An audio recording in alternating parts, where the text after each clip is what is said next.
can't be starting. Hey, the shit might be starting up without me knowing it. All right, anyway, I'm just testing out streaming on YouTube. Anyway, how you been? I've been good, bro. I just you know, I've been home. Like I retired out the military, Right, so that's right. I That's right. yeah, I just been relaxing. I haven't started any. I was taking a year off, so I'm gonna start back working here probably in the next month or two. But I just been Shit. relaxing. I ain't stressing over nothing. I'm just kick back, you know, watch TV, walk my dogs, Shit. go take my daughter to school. Cool. That kind of stuff. Hang out with the wife. Right. Okay, man. No, sounds like that sounds like a retiring man. Sounds like man's about to retire and shit. Oh Sure, man. yeah, heck yeah. I ain't trying to deal with them crazy Sotilio people, so I'm good. Oh, tell me about it. But I'm persona non grata. You know that, right? I'm black sheep. I know. That's the black sheep out here. They don't talk to me. Apparently, I'm in league with the devil and stuff like that. I do rituals in my basement and stuff, man. You know, they know I'm there when they find bones outside their door. They come out there front, they see bones rearranged. Like, what's the chicken bone? What's that? It's the. I'm not going to say my government. Anyways, yeah. It's the devil. Yeah, because here. Right. Anyways, like basically, right now I got queued up like that Kanye West video, right? Kanye West with Yeah, Piers why Morgan. you talk about that dude, man? He was saying all kinds of stuff about black people and slavery was a choice and all kinds of crazy stuff. This dude off the chain, Who's man. that Kanye? Yeah. All right. Okay. Oh, well, hold on a second. Right. Fair enough. That's like, so. Are you anti or pro Kanye, or do you just think he's just a bit too crazy, or what's your opinion? I think he's a bit too crazy, in my opinion, because he needs to think about some of the things that he says that slavery was not a choice. Nobody asked to come over here. Nobody asked to, you know, Absolutely. You like. Oh, I remember when that was. But see, that was the point when I was just thinking, look, man, the guy's an international embarrassment at this point. Yeah, yeah, dude's a bit of an because we're hearing that stuff over in the UK, and we're like, yeah. excuse me, what? Excuse me, what? What was that? Say that again. Do you know what I mean? So, like, it was a little bit, but I'm not sure the stuff that he's been coming out with recently. And here's the thing: he's just done an interview with Piers Morgan, right? So I'm not sure how you're gonna watch it, or maybe hold on a second. If I send you the link to my YouTube, right? Right, Uh-huh. you got my YouTube. I mean, you got my YouTube. You got my YouTube. Have you got my YouTube? No, I don't have a YouTube. No. Right, because my YouTube will be like on. Oh yeah, but how are you gonna do this? I'm just trying to work out how you're gonna do this. See, you don't have the Discord app, but was it just Yeah, I don't. telling you to open app? Didn't it take you to a? But what are you on? Are you on a phone or something? Yeah, I'm on my phone. Yeah. Oh right. So if I play this, I'm just saying, if I play this, how are you gonna hear it as I play it? Well, I probably just hear it over. If you playing it and I'm talking to you, I probably can hear it. Okay, let's have a look. Let's see if you Thank can you hear very much this. indeed for joining Can Piers you Morgan can you hear that? Uncensored. My first question for you, I guess, is an obvious one. No, I don't hear anything. See, there you go. That's what I'm saying. See, that's why if you were in Discord, right, you'd be able to hear everything. But you said it's on YouTube. Can I not Google it and see or something? Yeah, but like, here's the thing: if I'm live on my Discord, if I'm live on my YouTube now, just go onto my YouTube. Well, send me your stuff for your YouTube then, because I don't have your YouTube. That's what I'm All saying. right, okay. Let me just send you the link right now. Uh, Send me the link. Copy, boom. Right, I'm sending you the link right now. Paste, boom. There you go. That's my YouTube. That's live right now. So like, you can watch that and hear what I'm playing. That's how you're gonna hear it. If that makes sense. You got that link? Hey, Soul Vanguard. What's going on? Wait, because how you doing, man? Yeah, I'm with my cousin from America. You know what I mean? Same blood, same blood. He's crazy Sotilio family blood. You know what I mean? But it's so crazy he can come into the army and come out. He comes to the army, come out, okay, yeah, what's going on? See, I nearly went that route in the British Army. You do know that, right? No, I nearly went into the British Army. There was a massive fight in my house. Yeah, massive no. fight. Massive fight. It was landmark. All my family know about. Oh, do you remember that time that he tried to go to the British Army and then he nearly had a big fight with Dad? Yeah, man. Yeah. Well, you gotta let kids make their choices, man. Hey, that's all we learn. Yeah. All right. He didn't understand my motivations for doing it. I was doing it to try and acquire certain skills, if that makes sense. I wasn't doing it for blind, kind of patriotic, I'm going to lay down my life type reasons, although that might have been a possibility. Do you know what I mean? It was like, in terms of having to pay to acquire certain skills, I couldn't afford that. However, here's this thing where I could join and I could acquire certain skills. But anyway, slightly besides the point. You got my link, yeah? Yeah, I see you right now. Okay. Oh, wicked. Right, let's play. Because I think, right, Piers Morgan, he interviewed Andrew Tate recently, and he made Andrew Tate look good. Piers Morgan was such a slime. He made Andrew Tate look good, if you ask me. Yeah. Right? So I'm just curious to see. I was going to sit down, I was going to do it by myself, but you said you're not doing anything, so let me rope you into this. Yeah. All right. Yeah, let me. Okay, hold on. Give me 1, 2 quickly. Give me 1, 2. 1, 2. Okay, wicked. I'm just double checking that your voice is coming out on my Discord as well. Okay, let's get it. Right, let's get it. What do you hope to achieve from our conversation? That right there, being uncensored. In American media, it's very censored. It feels like an episode of Black Mirror a lot of times. So I've put myself across the line, the point of no return, saying, hey, I know they're going to say whatever they want about me. When I bring up the truth, they're going to say, you didn't get enough sleep. It's because of your health. Lips moving, but I'm not, they're going to... So say again, you can see his lips moving, but you can't hear him. Yeah, maybe if I get off with you. See, okay, yeah, do that. You can be in the chat. Yeah, you can be in the chat, right? You can be in the chat. Yeah. All right. Yeah. Shout out to Soul Vanguard. Yeah, doing. I was on Twitch earlier on. And I just thought, you know what? I'm about to do this Kanye thing. Let me just fling it up on YouTube. See what I want. See you pass by, say hello. Do you know what I mean? Try a little thing. Do you know what I mean? Anyway, shout out to my cousin Dwayne. Which one? That was Darren. Shit, I thought it was Dwayne. Sorry, Darren. The other one. It was the other one. Yeah, it's the other one. Darren. It's the older one. Yeah. The more serious one. And that's not to say that I was not serious. Let me shut my mouth before I get myself in trouble. Anyways, yeah, I'm just gonna play this video. Right, dude should be able to hear me, but yeah, you're more than welcome to respond in the chat, because I just want to see how he deals with Piers Morgan, because you know it's gonna get a bit testy, right?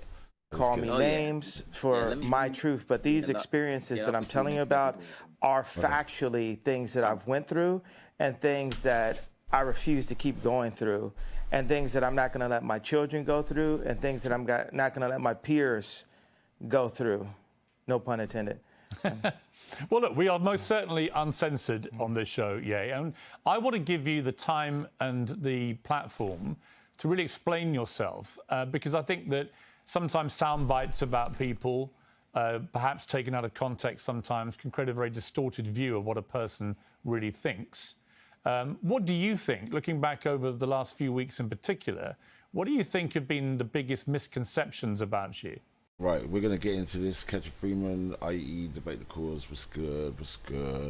Let me start properly. I feel good because I know Catcher Freeman somewhere. Hey, Catcher Freeman somewhere. You know Catcher Freeman, who sits on high and looks down low. Man cannot make it like this. They can take the picture, but they can't make it. Only the greatest black man who ever lived. That you have it on high can make it for you. Say, Catcher Freeman was the greatest black man who ever lived. Joy. Don't be ashamed to call Catcher Freeman was a sexy man. Yes, look. Only Catcher Freeman can give that woman the kind of joy she had right there. Make a joyful noise unto the greatest black man who ever lived. I am very happy to be here. Man, yes, sir. Can I get an amen? I don't know what you come to do, but I'm the praise. Malcolm X, Nat Turner, and Barack Obama all rolled into one. Lord. You're Catcher Freeman? The Catcher Freeman? You've heard of me. Of course I've heard of you. Who has not heard of Catcher Freeman? Yeah, it's me. Slightly off the rails. What's good? Catcher Freeman, Debate the Cause. Let's get this video. It's Kanye West and Piers Morgan. And Kanye West is all over the news today, man. It's all over my news. Anti-Semitic tirade, they keep saying. But let's hear his point of view, right? Piers Morgan has made a lot of interviewing people who've been cancelled recently. You've seen him interview Andrew Tate. You know Donald Trump's been cancelled, right? Grandmaster Jay from NFAT got cancelled like right at the early stages of all platforms. Like people need to see. People don't really realize the number of individuals that have been getting cancelled across all platforms. Anyway, let's get it. They came for Kanye. Let's get it. It's gonna tell you. Well, I think there's a left agenda to silence anyone that goes against the agenda. Let's go back to Trump running for office back in 2015. Everyone that was around me in my industry, in the entertainment industry, told me that my life would be over. I would be on the wrong side of history. I've even had threats to my life for wearing the Trump hat. And it even ended up in, destroying my family and also making it where I have to raise my children differently because I actually am a person that's classified as black.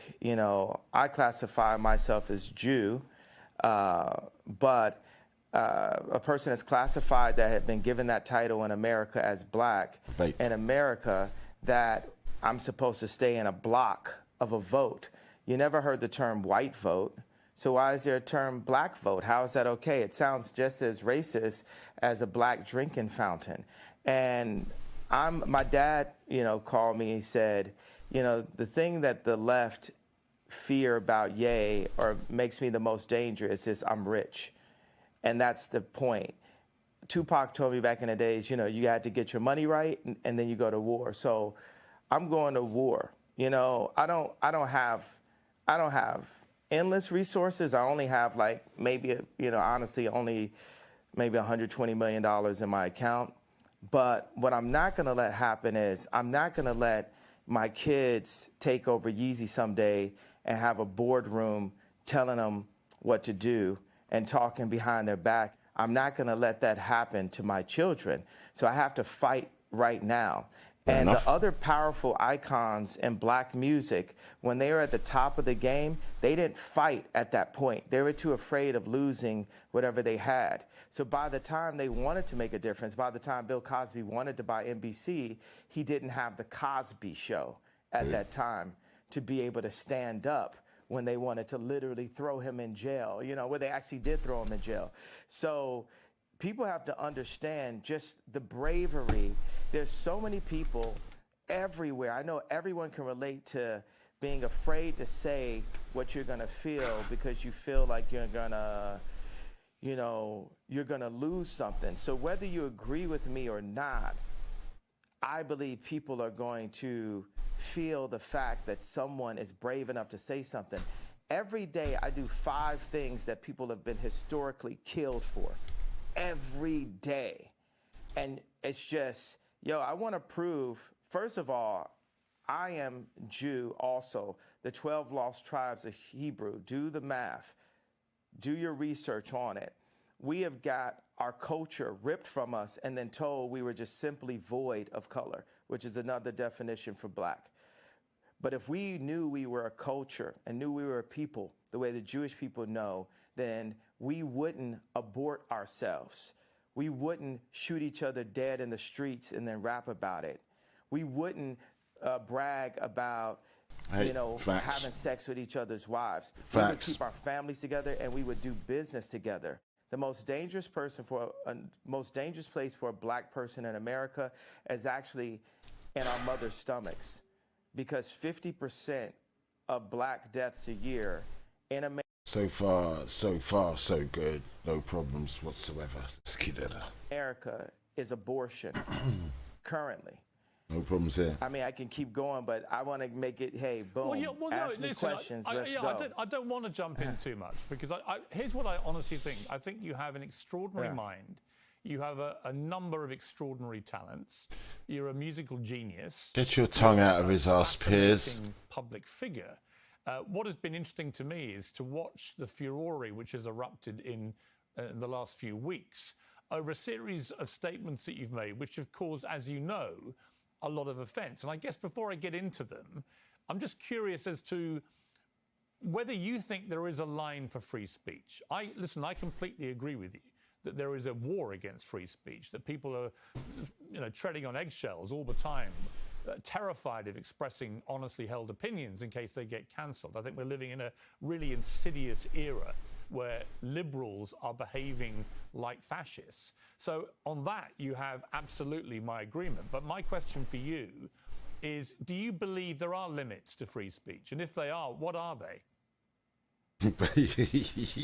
There are no limits to free speech. It's all Man's like buttery, like, you know that. Because you don't know, but he's going, you know that's coming. But we know. I grew up with Piers Morgan when he was editor of The Sun. I know Piers Morgan. So. Context, right? You have to understand, when Piers Morgan was working at The Sun and there was the march for the St. John's fire massacre, in which like a bunch of like Caribbean youth my age, we already had our like mass terrorist incident. They were in a party and petrol bombs were thrown in, load of black youth got like burnt up, and that was in the early 80s, right? When they were marching down Fleet Street, journalists, and Piers Morgan was one of the journalists, were hanging outside the window making monkey noises and gestures as they marched down Fleet Street. The press were like, and anyways, other things will be revealed, but you know, Piers Morgan, man, like he's not clean by any way. Like, anyway, let's get it. Tarantino can write a movie about slavery where actually him and Jamie, they got the idea from me, because the idea for Django I pitched to Jamie Foxx and Quentin Tarantino as the video for Gold Digger, and then Tarantino turned it into a film. But in that film, he puts a context. He creates a context where Leonardo DiCaprio is allowed to use the word multiple times within that context. So Hollywood's job is to frame things, and they allow what context, what content is accepted and what's not. We have our thoughts. You know, everyone has thoughts and ideas, and then people try to manipulate your thoughts and ideas. In order for humanity to move forward, we have to be free to think and then to actualize. I like the word actualize better than execute. If you think about execute's a negative word, actualize to be more positive, except for the fact that it has the word act in it, and everyone's an actor, especially in Hollywood. Get on with it.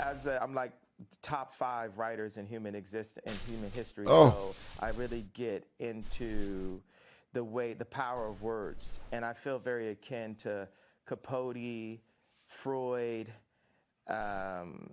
Nikola Tesla, Da Vinci, Matisse, more Matisse than Picasso, more African Cubism than Matisse. So I just do that. I throw out that kind of for the liberals.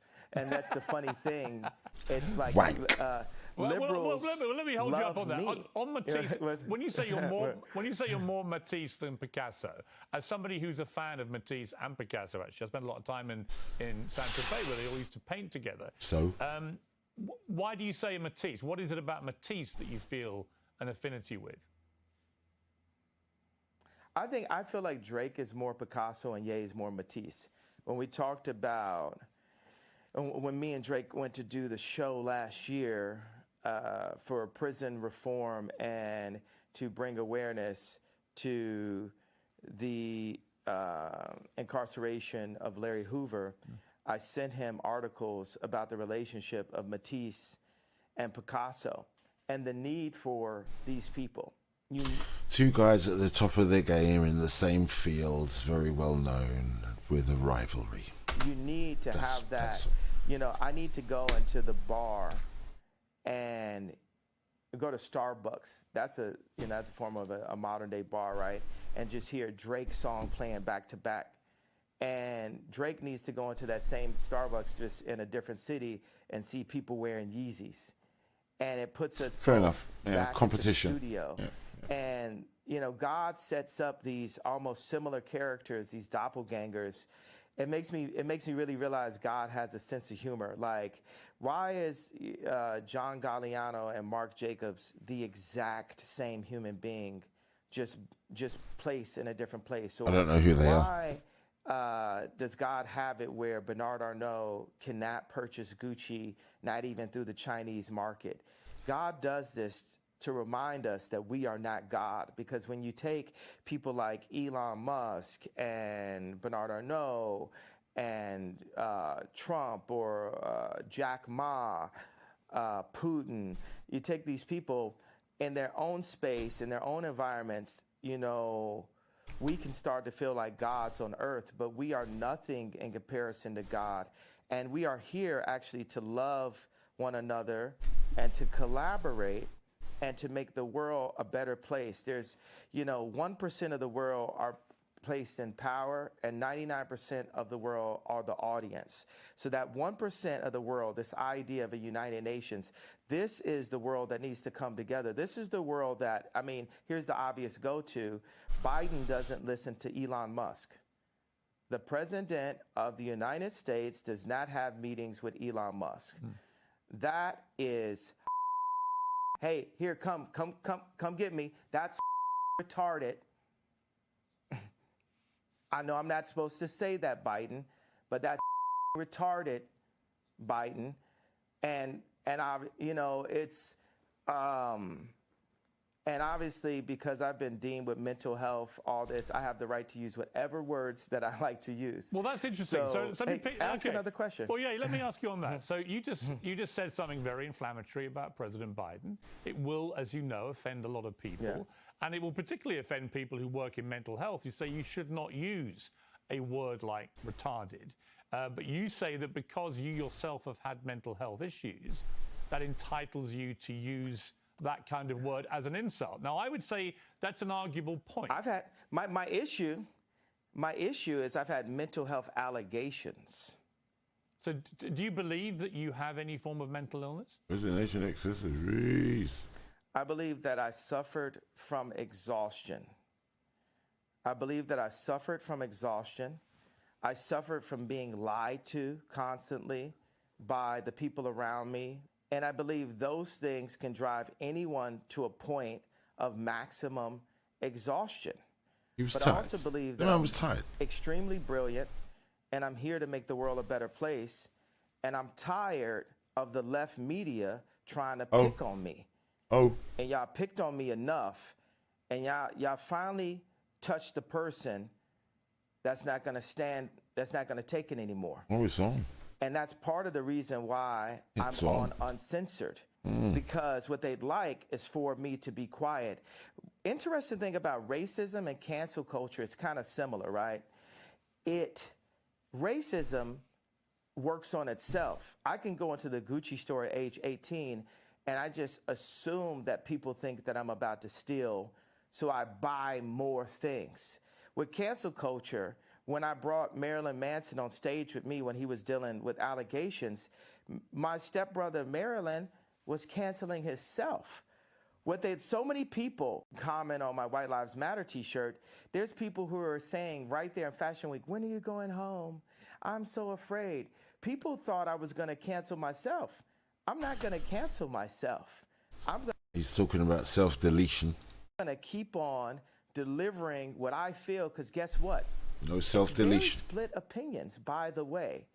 If I talk to a black person that makes under $1 million a year, they really relate to the George Floyd comments and feel hurt that I would even bring it up and question the approach. They have multiple documentaries on the death of JFK, but we're just supposed to believe this one media outlet version that preyed on our trauma and our pain. And then Facts. If I talk to rich black people, Facts. Or white people, Jew or Catholic or atheist, they're really into the Jewish media comment because it affects their business interests. Okay, well, look, and it was really interesting. Let me just pick you up on the two things you've mentioned. The first one is what you said about George Floyd.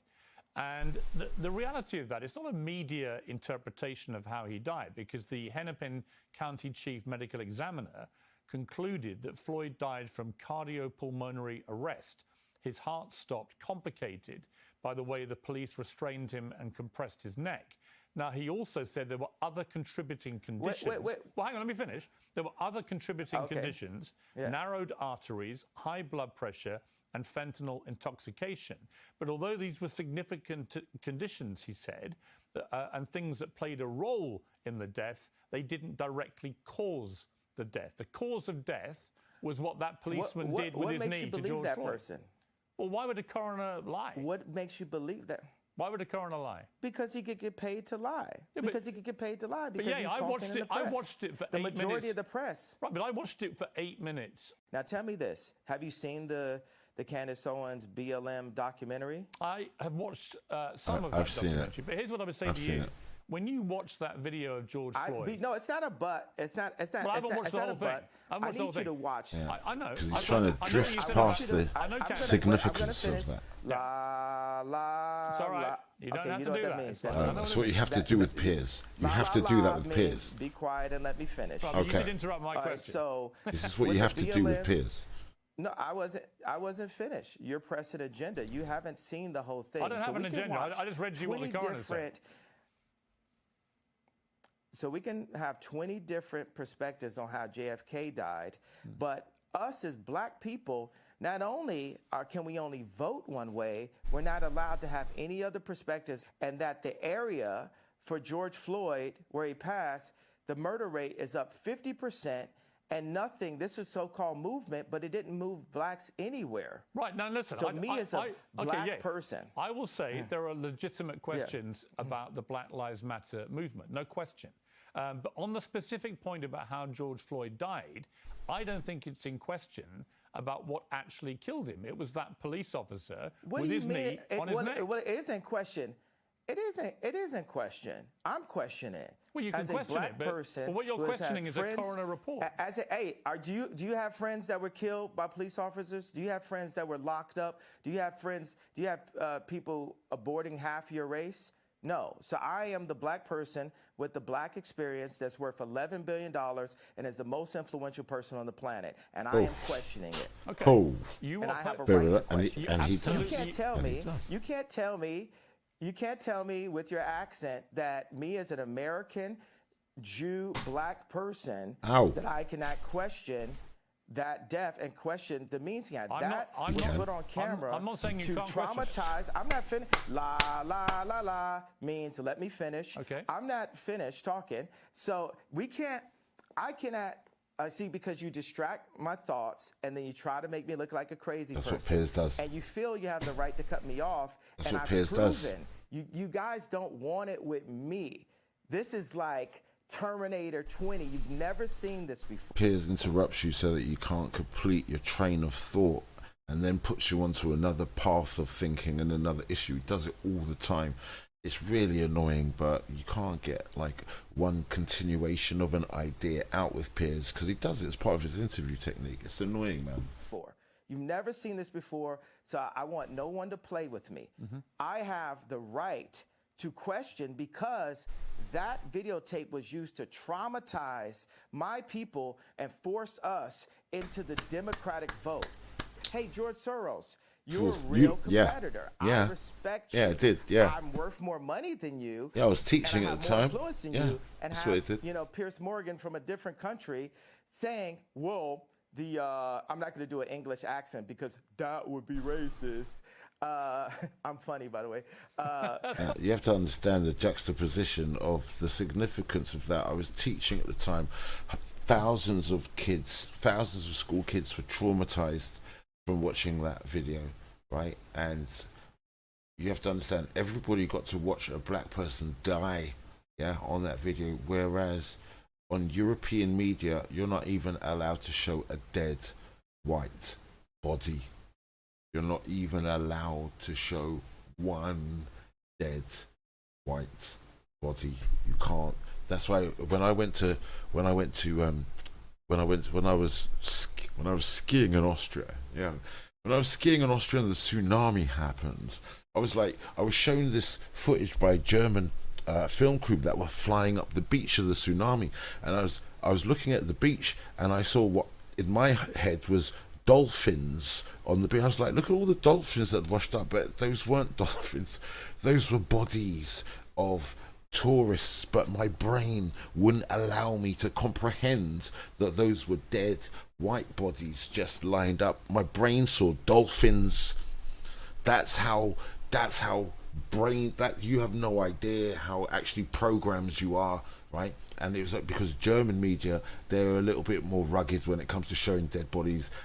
The UK used to show dead bodies. UK used to be like banging to showing, like, you know, dead people all over the place. And then after a while, there's this protocol that's kind of gone in where you're not allowed to see dead people of European extraction. However, while that's kind of forced into the point where you don't even notice it anymore, right? Everything gets blurred out. You were able to watch George Floyd die and beg for life while being killed. That's how traumatizing it is. With the flip side of it, if you didn't know. Fine. I know you can do that. As I said to you, the show is uncensored, yeah. You can say what the hell you like, right? But that doesn't mean I can't pick you up on a few things, right? You accept that. I accept that, but you try to say it is unquestionable because this one Dr. Fauci said this. I know it wasn't Dr. Fauci, but I'm just giving an example where we hear from even Google. Like, people feel like, you know, if you Google it, it's factual. There's so much non-factual information about me on Google, but then I still believe Google. And people pay to get certain information to the top of Google. But this is good. This is, keep going. Where else you want to go with it? Here's where I want to go. The civil rights lawyer Lee Merritt responded to what you said about George Floyd's death and said, while one cannot defame the dead, the family of George Floyd is considering suit, which they're now doing. As you know, they're suing you for $250 million for Ye's false statements about the manner of his death, claiming Floyd died from fentanyl, not the brutality established criminally and civilly, undermines and diminishes the Floyd family's fight. So what is your response to that? I can see that. Well, anybody who loses a loved one, my heart goes out to them. Any race, my heart goes out to the pain of that. I have a theory about it. Now, this is not a fact. This is a feeling that I have. In the documentary, George Floyd's two roommates said that George kept saying, they want a tall guy like me. They want a tall guy like me. So for me, I'm a creative, right? I can like make a dinosaur out of a femur, right? So if I'm making a dinosaur out of a femur, and I'm looking at a documentary that says George Floyd was telling his two roommates, they want a tall guy like me. And on the day of his death, he prayed for 8 minutes. They said he prayed longer than he ever prayed. What do you think, me as a creative mind, the beautiful mind, right, the sensitive mind, what do you think feel could have happened in that situation? All right, well, honestly, I didn't know that information, but if that is true information, then I would have said there was some sort of premeditation going on. I would have said that they knew they were out to get someone that looked tall and like him, and he was worried that he was going to be that person that they were going to get eventually. There was premeditation. That's what it says to me. If I'm being honest with you, I would say that because of your brilliant, beautiful, creative mind, as you put it, and I don't dispute that at all, you've got an extraordinary mind. And I can see that tongue out of his arse, Piers. You go off on very long tangents, but they're sort of fascinating. I find it fascinating to listen to you. I'm not saying you don't have a right to question. Sort of, quite. Yeah. These are like Capote level fascinating. Oh, wait. So wait, they should be. Oh, you mean Candice? So okay, right? Okay, so sorry, I was a bit slow on the uptake of that one. Okay, so it was her documentary. I didn't know that. Wait. That was okay. I saw excerpts of hers from the was that from the Black Lives Matter documentary then? Because I did see some excerpts from it. I didn't see that was relating to the George Floyd bit, but I did see like excerpts of it where she outlined where the money was going and where it was being spent, and all of these alphabet agencies it was funding. I had no idea. I don't think anybody else had any idea the number of alphabet agencies, Black Lives Matter was pouring all of that funding into. Do you know how many people, when I was teaching, you know, they were coming around the classrooms with a Black Lives Matter, like, say, do you want to give to Black Lives Matter? I was like, no. I was like, what are you talking about? What are you talking about? Give me you want Black Lives Matter? Give me a promotion about me putting in something there to go to George Soros's, like, intellectual property theft of a grassroots movement, which was Black Lives Matter, which and in its core was a genuinely grassroots decent movement, but it got branded, copywritten, and then the people that owned the brands sucked in all the money and then started buying mansions and started giving all the money to all these other LGBT organizations. That's actually what happened. So, you know, it was too generic. It's disgusting stuff that's come out of America, but I saw that part, and everyone in the UK was like, it's disgusting. Yeah, now, hold on, it's a little bit late. Yeah, but no one just come around the classroom asking me for money. Going, but don't you care about black people? I was like, get that collection thing out of my face, you idiot. About you want me to give some of my wages to Black Lives Matter. I am Black Lives Matter. I'm here, right? So, like, get on with your work. No, they're not. They're not. I'm just saying it's a way you conduct yourself, and I think that's very interesting. What do you mean? Is or not? Why is it? Oh, it's not Capote level.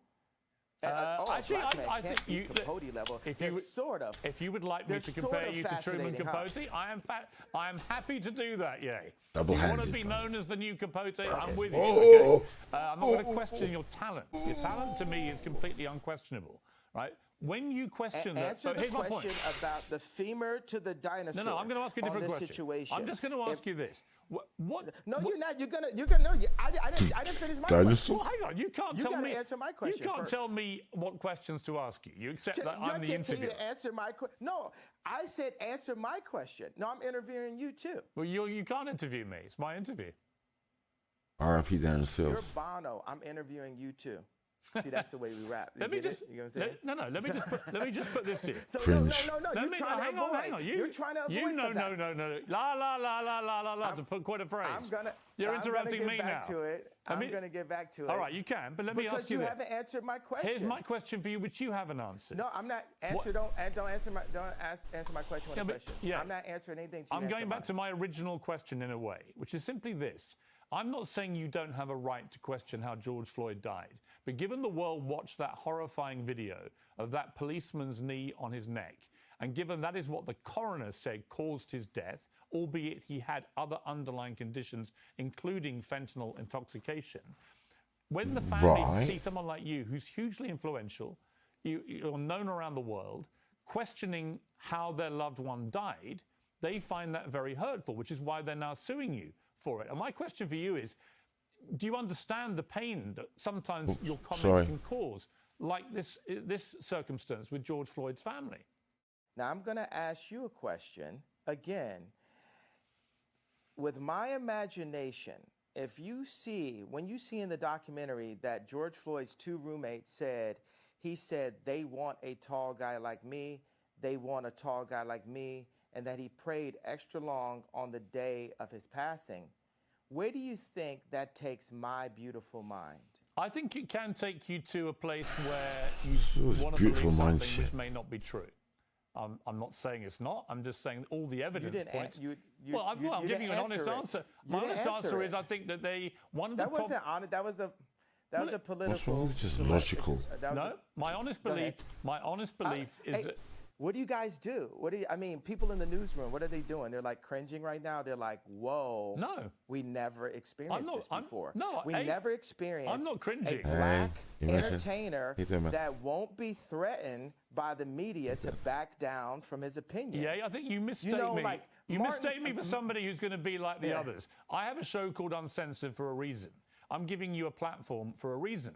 But you're pressing an agenda. No, I'm not. You're perfectly entitled to your opinions. Your agenda. But do you accept you're lying now? Do you accept you may not always be right? I just called you a liar. How does that make you feel? It's fine if you think I'm a liar. It's fine. No, you're a liar. You're pressing the agenda of the pain and trauma economy that is pressed on my people by the left.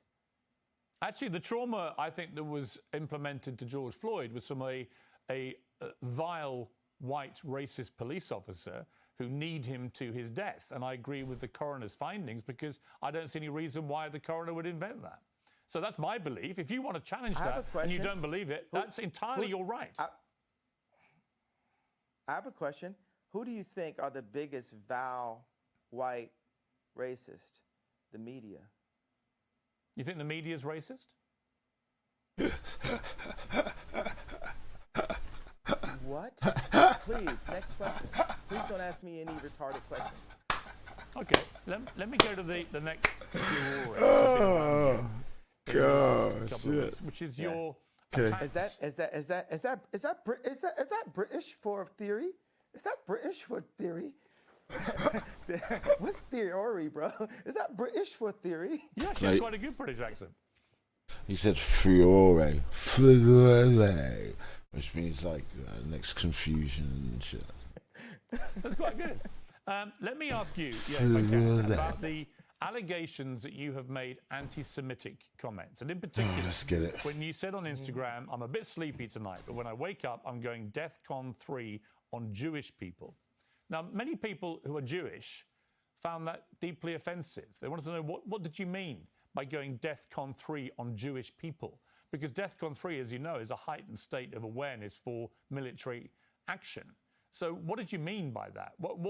Here's your chance to clarify what you meant by DEFCON 3 on Jewish people. This is the reason why he's here. Let's get it.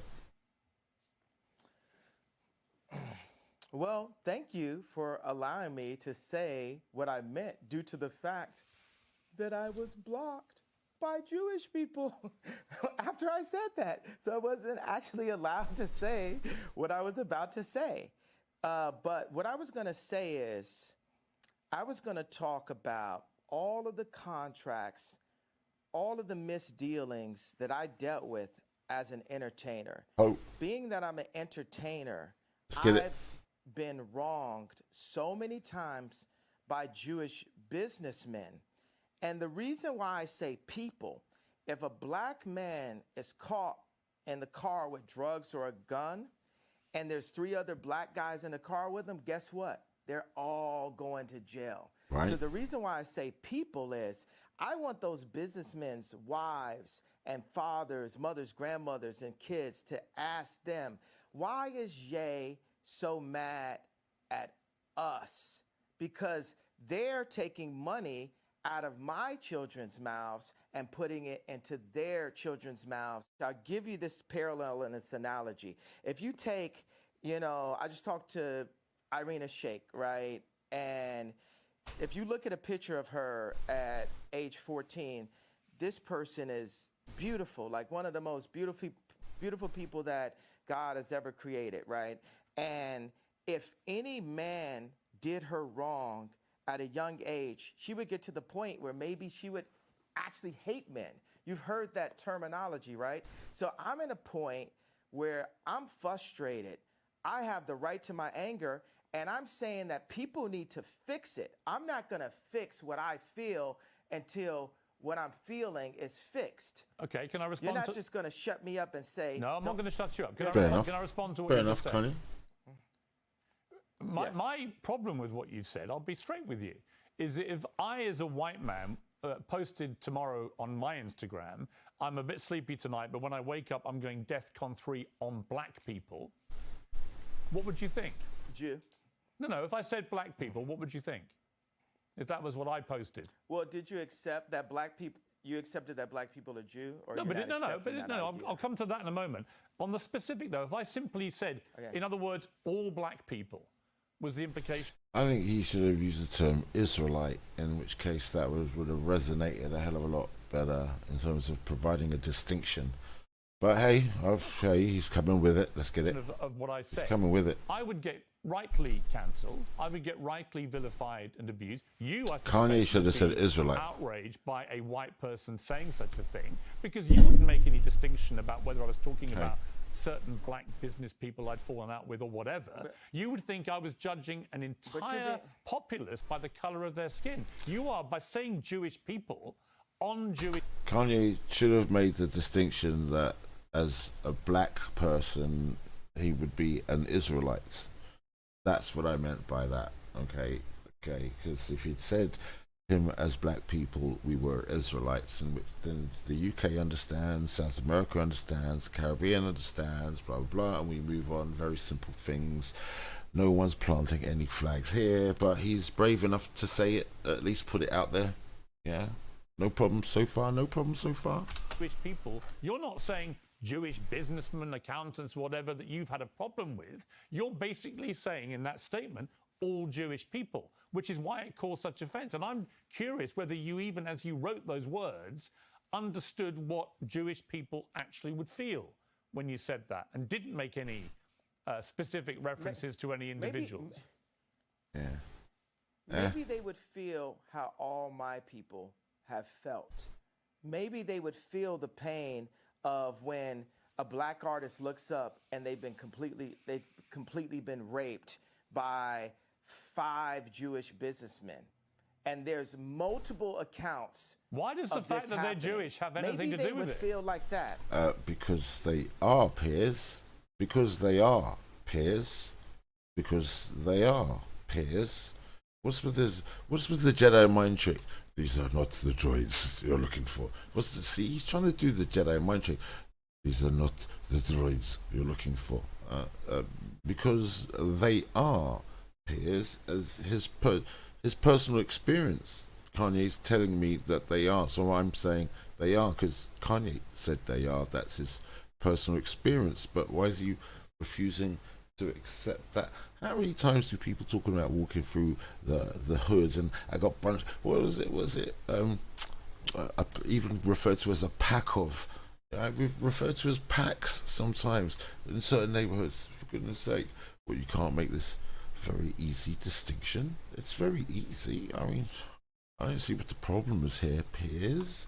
But Piers is like, oh, I don't know what you're talking about, though. But why would you say it just so happens they are? Well, okay, but why categorize them according to their religious faith, their ethnicity? Why would you do that? Why can't you just describe them as business people that you've dealt with? That's fine, but what you're doing by saying Jewish people, these constant tirades, against Jewish people, many people find why that... Are you calling it a tirade? That sounds like you have it... I think it's a tirade. Where's the tirade? That was a tweet. It was a tweet. For the distinction. Here's the thing. And here's the thing, right? With great power comes great responsibility. I think Andrew Tate fell foul of this as well at the same time. See, I understand what Kanye was saying completely. If he'd said Zionist, it would have flown under the radar and it would have been much better nuanced. But if you just say Jew, think about it. Think of all the kids that are down with Kanye. Think about the 13-year-olds and the 14-year-olds and the 15-year-olds, all the innocent ones, and they're like, who don't understand the global political situation at the moment, don't understand where they're fitting into the world in terms of how people are choosing to associate them with certain things. All the young ones and everything, they're going to be like, hey, and there's going to be hurt and blah blah blah, and he's disenfranchising an entire people. Like I think he could have been more. It would have been smarter to be more nuanced with that. Right, and although I 100% know what he means, and I think he's within his right to express himself and express that nuance as well. But here we're talking about nuance, and his tweet was a generalization, wasn't it? Really, come on, if we're going to be smart about this stuff, right? It is a little bit of a generalization. That's like when I'm on Twitch, right, and people come in pretending that they're not racist, and then they go, blacks do this, blacks do that, right, and they come out with this generalization of blacks. I'm like, surely you mean black people or the black culture or black people are? They go, blacks don't care if we're, and that's how they give themselves away through terminologies. Do you see what I'm saying? Right, so like you got to be. I'm aware that the words you use sometimes betray like your inner feelings of things. Hey, do you know what I mean? That was a tweet. It was a tweet. So for him to use the term Jew, it was too much of a sweeping generalization. It was irresponsible. It wasn't smart on his point. As someone who's playing the game in media and everything like that, it wasn't. He's not the smartest. I understand what he's talking about. I get it, and everything. But like, think about the 14-year-old that like knows Kanye and everything like that. But we already went through this with hip hop. Do you remember when, like, back in the time when hip hop used to refer to white people as devils? Do you remember that in hip hop? And there'd be like kids like, yeah, oh, he's talking about me, man. Right, okay, so like there was too much generalization going on when actually you were trying to focus on a targeted type of enemy, but the generalizations is what creates the weakness of your foundation for people to get with you. You see what I'm saying? Generalizations make you sound a little bit too ignorant. If you ask me, yeah, he wasn't advised properly. Yeah, 100% he wasn't advised properly. But I mean, I understand what he's saying. He certainly upset the apple cart, and he certainly created a conversation. But if you're going to be that general, then like the mind boggles if you're going to use that level of generalization. If you think about applying it to other cultures around the place, the mind boggles. It's like nah, right? But if you're specific, you can be specific, right? Be specific, and everyone will still know what you're talking about. Do you know what I mean? You could have been smarter with the terminology, and everyone would still knew what he was talking about. And that's for me to say that the phenomenon that he's acknowledging is 100% true, and it's there, and yeah, 100%. What am I going to say? No, it's a lie. No, he's giving you who am I to say what Kanye West's personal experience has been? That's his personal experience. Yeah, fair enough, Kanye. Yeah, 20 years in the teaching music and the music industry part time. yeah. There's a certain height that you can get to, right? Going viral and like working the hoods and getting your low-level degrees of fame and blah blah blah. But it does get to a money level where you're kind of forced to interact with certain other individuals. Kanye's breaking it these days, you know. It's yeah, I can attest to that. What is there a problem here? Just a tweet. You asked me to explain it, and that have you felt my pain yet? You haven't felt my pain. You don't want to feel my pain. No, you don't hold accountability. You don't hold accountability to my pain. You're being a Karen. I'm talking about. I'm not a Karen to the pain. I'm not a Karen, and I'm not going to cancel you, and I'm not going to uncensor you. I'm simply going to challenge you on what you're saying. I think you don't understand the pain that you've been causing with some of these comments, and I think that one in particular, I can understand. Oh my God. God forbid, one comment could cause people to feel any of the pain that turn the light on. People have went through for years. Even like the blacks being ushered to the left during the civil rights movement. No one has cared about black people. All right. No one is. Let me say, I agree that the racism against black people has been utterly deplorable, shameful, unacceptable. And thank God the world is beginning to move to a better place about the way it has treated black people like you. However, one form of racism doesn't justify. It's almost in a better place. Well, one form of racism doesn't justify another. It's not a better place. I'm not cutting you off. I'm finishing my sentence so you can respond. One form of racism. It is racism when you say I'm going deaf for Jewish people. That's racism. No, it's not. It is. I thought you had a platform where I could explain how I felt. You don't care about how I feel. You just want to shut me up. You don't want me to say out loud what my people have been going through. I do. Or do you? I do. I'm very happy to do that. So what have my people have been going through? What led me to that point? My point is, what led me, a person, a successful, influential, extremely attractive person to get to that point? I am not doubting. Seeing the same shit happen over and over and over and over and over and over again. I would have thought. I think for a moment that you will feel genuine pain about the racism against you and other black people in America. Not for 1 second. Would I deny that? Racism by who? Well, by anybody. I think any form of racism is wrong. Any form of racism is wrong. I didn't say DEFCON on anybody though. You said DEFCON 3. It's mad I'm wearing this T-shirt as well. It's mad. You know, I didn't see. That's how shit works. That's how shit. Oh shit! Who's that? Someone at the front door. All right, give me 1 second. Someone at the front door.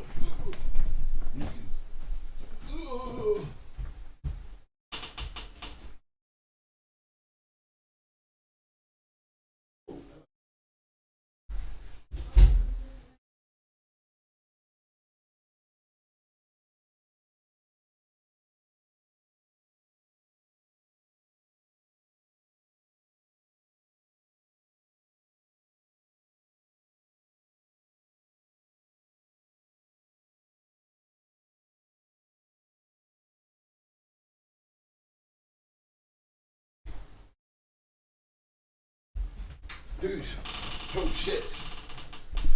It's the dude come to read the meter. How's the dude coming to read the meter now? Well, okay, anyways, let me just press play on this. I'm going to have to rewind it. Dude's come to read the meter. What the hell, man? On Jewish people, specifically Jewish people. You didn't say any particular Jewish person. You said basically all of them. That is racism, Ye. And I think if you were honest with yourself, given the fallout from this, you would think again about how you phrased that sentence.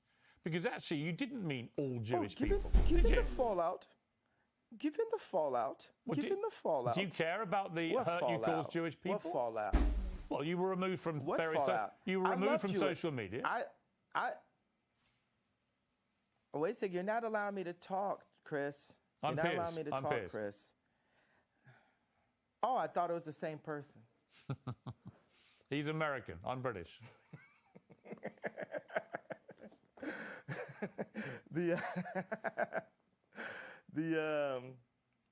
So the thing is, I want to bring joy to the world. I'm a composer, right?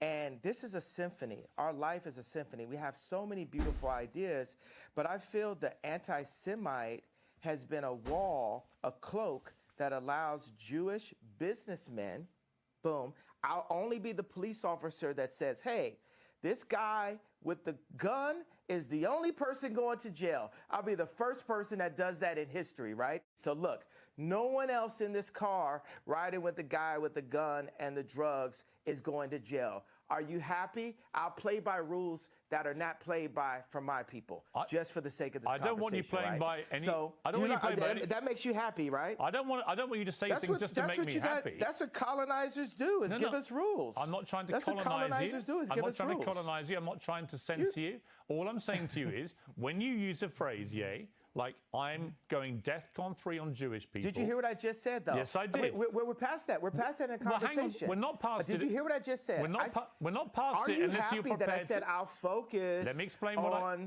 you happy that I said? I know. I heard what you just. Brother, why are you talking over me? Let me respond. Chris. I'm Piers. Let's respond. Let me respond, right? I'm simply saying what you've just said is not what you said on your Instagram post, and you know it, right? If you have a problem with particular businessmen who happen to be Jewish, that is a concern for you. And you know it. So you talk about all Jewish. Crazy, man. Brother, what is the point? Crazy. Brother, do you want me to grow from the statement? I just told you, okay. Sorry about that. I was in a position where I've been hurt, and this is the way I had the right to express myself. The point of this interview... Stop. Right, sorry. I have to go back because I literally just had, like, the gas and the electricity meter, man. What the hell? Sorry, man. We just skip back because I need to get this in. Gas man came. So, the thing is, I want to bring joy to the world. I'm a composer. Joy to the world. And this is a symphony. Our life is a symphony. We have so many beautiful ideas, but I feel the anti-Semite has been a wall, a cloak that allows Jewish businessmen, boom, I'll only be the police officer that says, hey, this guy with the gun is the only person going to jail. I'll be the first person that does that in history, right? So look. Okay, so that's a continuity from Piers Morgan not willing to understand the double standards when it comes to guilt by association. Piers Morgan doesn't want to understand the concept of guilt by association. And Kanye's outlaid it a couple of times. I understand it. I'm on the other side of the planet. I understand his words. He's speaking in English. I understand what he's trying to say. I understand you, Kanye West. Piers Morgan, for some reason, he just doesn't. He don't get it. No one else in this car riding with the guy with the gun and the drugs is going to jail. Are you happy? I'll play by rules that are not played by from my people. Cool. Just for the sake of this I don't want Cool. you playing by any. So I don't want you playing by any. that makes you happy, right? Getting a bit I more. don't want you to say things just to make me happy. That's what colonizers do, is No, give no. us rules. I'm not trying to That's what colonize colonizers you. do, is I'm give not us trying rules. to colonize you. I'm not trying to censor you. All I'm saying to you is, when you use a phrase, like I'm going DEFCON 3 on Jewish people. Did you hear what I just said, though? Yes, I did. We're past that. We're past that in conversation. We're not past it. Did you hear what I just said? We're not past it Are you unless happy you're prepared that I said to... I'll focus Let me explain what on... Let me Are explain. you happy that I said... I know. I heard what you Whoa, brother, why are you talking over me? Let me why, respond. Chris. I'm Chris. Piers. Let's respond. Let me Chris. respond, right? I'm Chris. simply saying what you've just said is not what you said on your Instagram post, and you know it, right? If you have a problem with particular businessmen who happen to be Jewish, that is a concern for you. And you know it. So you talk about all Jewish people. Brother, what is the point? Brother, do you want me to grow from the statement? I just told you, okay, I was in a position where I've been hurt, and this is the way I had the right to express myself. The point of this interview is for you to question me and then for me to answer and say, okay, even though the same rules are not applied to my people, if a person with a gun or drugs is pulled over and has 3 other people in the car, they're all going to jail. Double standard. I'm not going to apply that to Jewish people for the sake of this conversation. Isn't that what you wanted? But you know what you did? You tried to civil rights me. You tried to pull me back to a week ago, but we're here today. A week ago. There's been plenty of conversations and commentary since that, but you want me to go back to 1960. No. You want me to go back to 7 days ago. All right, let me jump in. Here's what I want you to do. I want you to reflect. Okay, so have we grown? Have we grown? Here's how we grow. Yeah, here's how we grow. I want you to reflect. No, have we grown? Have we grown? You're not in charge of my growth. You're not in charge of my growth, Chris. Okay, let me phrase it like this. I'm about to Keeps suggest calling to him you Chris. how you may grow if you choose to grow this way. And you can ignore me. You can ignore me. Piers. He doesn't care. I know. How much money are you worth? Not as much as you, sadly. Exactly. So take my advice. Maybe you'll get richer. I would love to take your business advice. Why would I listen to you? Why do you hear what my advice is and work out if I'm wrong? Can we do that deal? You haven't given me any credit or a moment of reflection for the comparison that I made, the brilliant, if I do say so myself, comparison that I made to the cops pulling over one black person and locking everyone up. I understand what you're saying. And my tweet having issues. Wait a second, I wasn't done with the sentence. My tweet referring to all Jewish people, I said, for the sake of this conversation, I will refer to the business people who have destroyed me and my people and my fellow creatives. Ow. But you didn't even accept that I gave you that. Ow. You tried to push me back into 1960. No. You tried to push me back into last week. Go Kanye. Okay, do you accept that example that I gave you? I understand completely the example you gave me. I think all racism is wrong. So I feel that we've grown. I would like you to reflect. I feel we've grown. Do you feel we've grown? If you've now changed what you wanted to say originally, my question for you is, do you now regret saying DEFCON 3 on Jewish people? Are you sorry you said that? No. I think it matters. You should be. Absolutely not. You should be. Absolutely not. Yeah, but you should be. Absolutely not. Are the people, the Jewish businessmen that led me to that place, are they sorry for the way they raped my people? I don't know who you're talking about in particular, but I don't know why you keep having to say they're Jewish. The way, you wouldn't, what is the fact they're Jewish got to do with anything? Why do you keep doing that? What do you mean? They're the Jewish businessmen that did that. Because they're business they people. That's what they did. Why do you keep saying Jewish? No, I'm on a live. People? Why do you keep using Why are you ringing me? I'm on a live. Their ethnicity. Why do you keep doing that? Let me update it then. Okay, so I'll say this. Would it be, would I have grown into the box you want me to go on if I say to specify the business people that have raped my people that just so happen to be Jewish? I think I'm on a live. What you've just done, I find that I'm not even Jewish and I find that offensive. Why do you keep having to do that? I don't think you get it at all. That's I don't why think you I understand did the it. offence you're causing when you keep using their religious background, their ethnicity, as a stick to beat them with. Why would you do that? So what are you more concerned about? Getting the richest black man of all time to kowtow because it's not gonna happen. I don't want you to kowtow. You can do what the hell you like. You're a billionaire. You can do what the hell you want. I'm just saying to you that I don't think you quite understand when you talk about. Okay, can I finish? It's not multi. You're a multi-billionaire. Okay, well, congratulations. But that doesn't change the fact that when you insult the Jewish people and say you're going DEFCON 3 on the Jewish people, that is as racist as anything you say you've been through and any pain that you've experienced. It's the same thing. Racism is racism. And you know that, I think, don't you? Yeah, obviously. That's why I said it. So you said it knowing it's racist? Yes. I fought fire with fire. Okay. I'm not here to get hosed down. At least that's It's a honest. different type of freedom fighter. That's honest. All right. You were racist because you knew it was racist, but you decided to do that because people have been racist to you. Is that your position? No, I'm not. First of all, I can't. Piers has managed to lock him down on an ambition of racism. I'm sure you have it in front of it. Somebody in your office has it. Get him a coffee and a yay tweet. What do you want to know? The whole tweet? I want you to read it out loud, sir. I'm a bit sleepy tonight, but when I wake up, I'm going DEFCON 3 on Jewish people. The funny thing is I actually can't be anti-Semitic because black people are actually Jew. Also, you guys have toyed with me and tried to blackball anyone who opposes your agenda. If he said black people are actually Semitic, he would have actually been 100% right. His turn of phrase is just loose. And they're getting him on turn of phrase, basically. What's dude saying? They really want him not to stand on what he feels. This is part of that manufactured outrage, part of the cancel culture, manufactured outrage. Yeah, this is fake wokeism. Yeah, this is like Piers Morgan's just being a greasy slime ball, trying to basically. There's nothing that I heard. And isn't it funny, every time this shit comes out and I go and I do my research and I find out what the comments were, they're never racist. They're never racist. It's always an observation. It's always an observation or an analysis.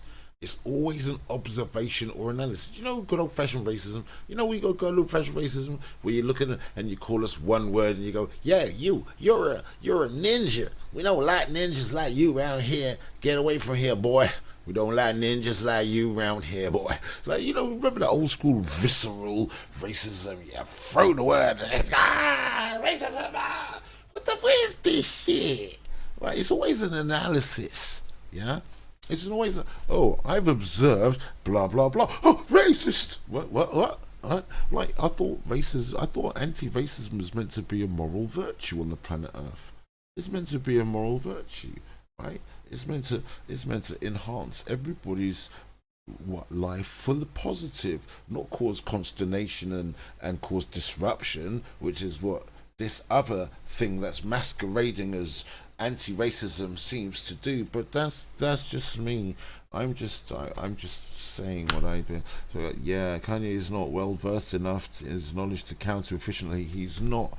Like, there are some nice nuances he could dance on and be 100% in the right, where everybody else would be forced to go off and do their own research and forced to come back and conclude, well, actually this Kanye is right, rather than this generalization where everybody can now, Kanye said this about the Jews. Right, and now it's that blanket of, you could just throw it, like it's just a blanket of racism that you could just throw over, and then he's off. So, but remember, is there any negative inference being made? There's no negative inference. It's like, how can I, but hold on a second. So if I was to say Christians, so I'm dancing on the edge now, aren't I? I was going, Buddhists. Do you understand what that's what, like, Catholics, Protestants. Do you see what I'm saying? It's like all of those, and you can just like go, oh yeah, fine, da da da da da da. Ooh, hold on a second. That's like, oh, you're not allowed to do that one. Oh no, you get cancelled for that. Do you understand my point? Right? The offence is manufactured and false outrage because there's never anybody. Since when? Mind you, hold on. If I'm going to be, Christians was actually a pejorative term. Let's get right, yeah. Let's get it right. Christians, yeah. When they were called Christians, it was originally a pejorative term, yeah. I believe. In fact, hold on a second. Wasn't there a point during the Roman 70 AD Titus and Vespasian era, didn't they just totally disregard the other 12 tribes and just refer to them as a shortened version of Judeans? I believe, wasn't that how it initially came about, as a shortened version of the Judean, seeing as they didn't acknowledge the Benjamites or the they didn't acknowledge the Benjamites or any of the other tribes. Yes, these three. I think needs to do a lot more research. Yeah, I think needs to do a lot more research. Absolutely. Do you know what I mean? Just think of the nuances man could be dancing on and be exactly 100% correct, and force everybody to go off and do the research to find out he's actually correct. Don't you think? Was the exact tweet. I like reading that whole thing. I can't be anti-Semite. I love Jewish people. I work with... Yeah, where you are, you got Judah, Benjamin, and Levi to pick out of. I mean, you all over the place. You got Judah, Benjamin, and Levi. Where the Mamba Clark? Where the Mamba? Come on, man. Come on now. All right, how does he not know? But come on, you telling me he hasn't walked past a street corner? You say, mind you, he's Kanye. He probably hasn't walked past a street corner. You telling me he hasn't walked past a street corner in New York? Yeah, get out. Come on, man. One of my first traumatic moments is being in New York and running into one of the One West camps, just like they're allowed to say that. And my party was like, come on, you gotta move along. You can't stay around those people. And I was like, with some dude pointing, going, the white man. That's all I remember. The white man. Like some dude in a robe going, the white man. I was like, how old was I? I was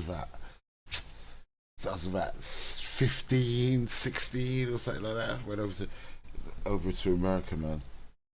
And I was like, wow, talk about freedom of speech. You guys have got freedom of speech like you don't know. You got freedom of speech like you don't know, right? But you tell it's like, even I'm from the UK and I know the Hebrew Israelites are on the street. Give me a break, right? You telling me Kanye West doesn't know to the point where you can have enough nuance to body this argument? Of course he does. You know what I mean? Jewish people. Yo, watch this. Some of my best friends are Jewish. Right. So you know how that sounds. How many times have you heard that statement? Of course. Of course. Wait. Have we ever heard that term before? But the funny thing is, they are.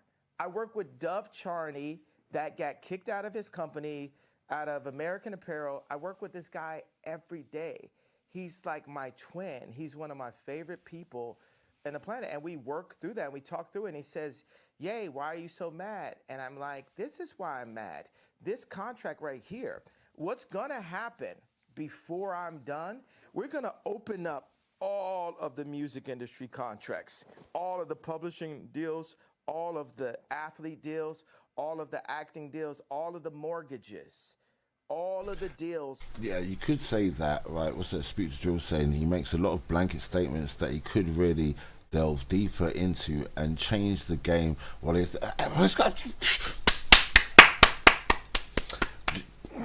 just mate, 100%. And this is why I get like a little bit disappointed with like the amount of reach and power that like some of the Americans get when they blow up, right? And their unwillingness to take any of that wealth. And like the black church, for instance, the amount of billions that's gone through the black church, there's no businesses as a result of the black church.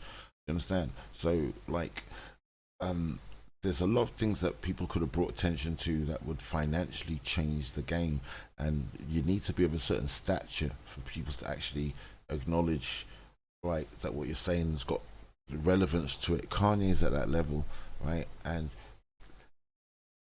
right now there's a Jedi mind trick, there's a refusal There's a refusal to acknowledge Kanye West's astute observation. Can we say that?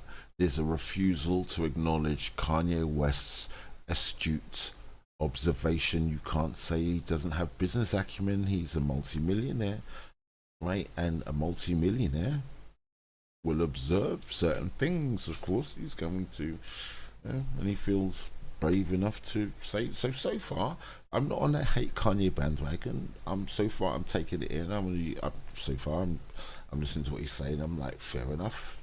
I've got no complaints with what he's saying so far. I'm just waiting for Piers Morgan to do his Piers Morganing. He hasn't done his Piers Morganing yet, right? So that's what I'm waiting for. But that's fine. But yeah, that's all fine. Business people who we went at. That's all fine. You can do all. But of it course has you to can do start that. somewhere. Of course you can do all that. And when you do that, it has to start somewhere. I hope you won't be judged as a black business person doing it all the time. That people don't phrase it all the time by the color of your skin. Yeah, but I've been the black teacher for 20 years. Right, which teacher? The black one? Yeah, oh yeah, sir. Yeah, okay, everyone. Yeah, but the base definitions. What's the black teachers? See, here's the thing. I remember my former employee tried to say I'm racist because I described the teachers as white teachers. Right, in a school where white people are the minority and the majority of kids are black kids, and they were talking, and we were distinguishing different teaching styles, and there was the white teachers and there were the black teachers. And there are not too many black teachers, but it's okay to say that there aren't too many black teachers, and identify that minority by their color. But you can't say white teachers, which are the majority. That's lunacy. But that's where we are in terms of people trying to police the language and create false outrage. I'm at a school where there's only a few black teachers, but we can say there are a few black teachers and we can identify them by colour and say the minority are black, those are black teachers, but you're not allowed to acknowledge that the majority of teachers there are white. You can't say the majority of teachers here are white because you'd be being racist. That's the double standard. That's an immediate double standard that I've worked through up to 2019. It's like Wall Street just said, it's like, as a mouthpiece and stayed in the shadows, but he caught up the game. Yeah, he's late in the game, so he's late in the game. See me, I've been on the game, I've fallen off, I've fallen back on, I've fallen off. Like people say, once you fall off, you can't come back. So I'm just humble with myself at the moment. Do you know what I mean? I come into this thing all fire and like piss and vinegar. You understand? Obviously, things affect your life, don't they? You know what I mean? Like, you know, what you think this thing that hasn't affected my life in some way, shape or form? Of course it has. Of course it has. I'm a little bit more humble with the way I approach things at the moment. Wait for when sold. I'm looking at. Right, oh, sorry, I'm not sure. So who's that? Did the Kanye West video? Yeah, sorry. Now let me just reply to dudes quickly. Boom, boom, boom. Yeah. So like, you know,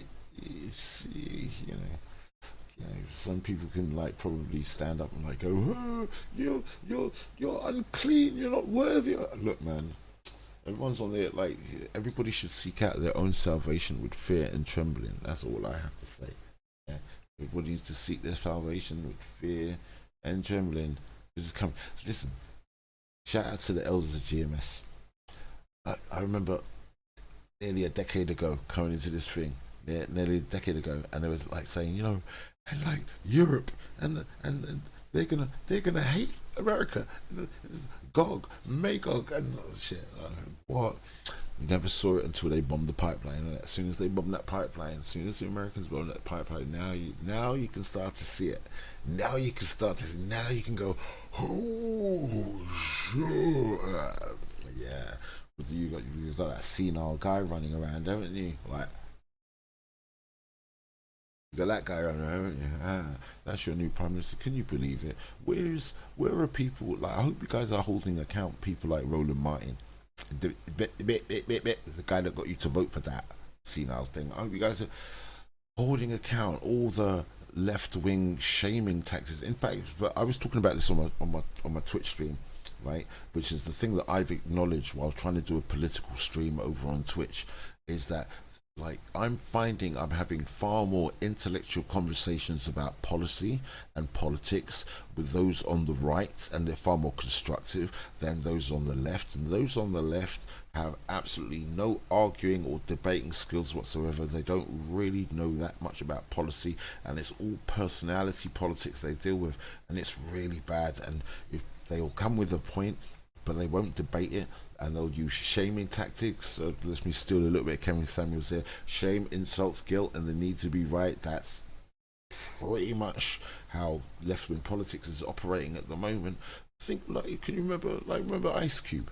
I remember making a video about Ice Cube, man, because he was trying to do the right thing, and look what the Sisters of Fox Soul did to him, man. Disgusting. You think people around the world aren't seeing that? You think we're not seeing the traitorous natures being put front and center? You think we're not seeing that? Of course we're seeing that, man. Of course we're seeing that. But here's the thing, like, you know, Biden's gonna. Anyway, I'm not even gonna. Can't get onto the Biden thing. I'll do a Biden thing at some other time, man. Because I'm just disgusted at that. How can you get that Klansman in? Anyway, sorry. See. Anyway, yay. But by your business acumen, yay. Isn't that what you would like? Isn't that what equality actually means?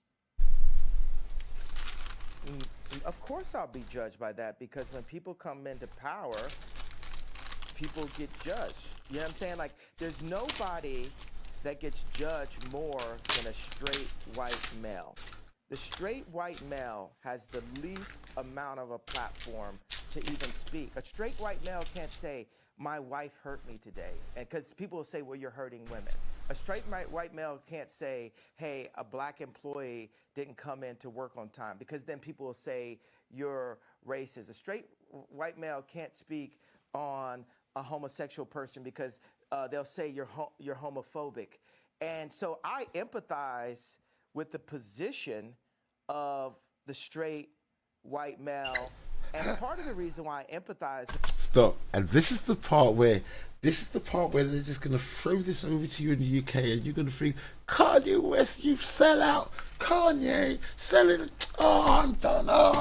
Kanye, you're a sellout. No. We're playing 3D chess here. We're playing 3D chess here, right? See, because here's where it's coming up to the clip that I seen, right? So give me a second here. Give it a second. Because first of all, you saw him with Candace Owens, right? And you like freaked out, like, Kanye West, you're still around. And I get it. Man's playing 3D chess here, yeah? Man's playing 3D chess. Is because I know that I'm headed to that position. And what position that is top power position. Okay. That's the top power position, where you get all the rocks thrown. And okay. that's the thing. I have friends, right, that will, like, listen. You know, actually, that's the reason why I'm going to be a good leader someday, because I'm really empathetic. But I call black people out on their stuff. I call white people out on their stuff, because we're all people. We're actually only one species. And in order to...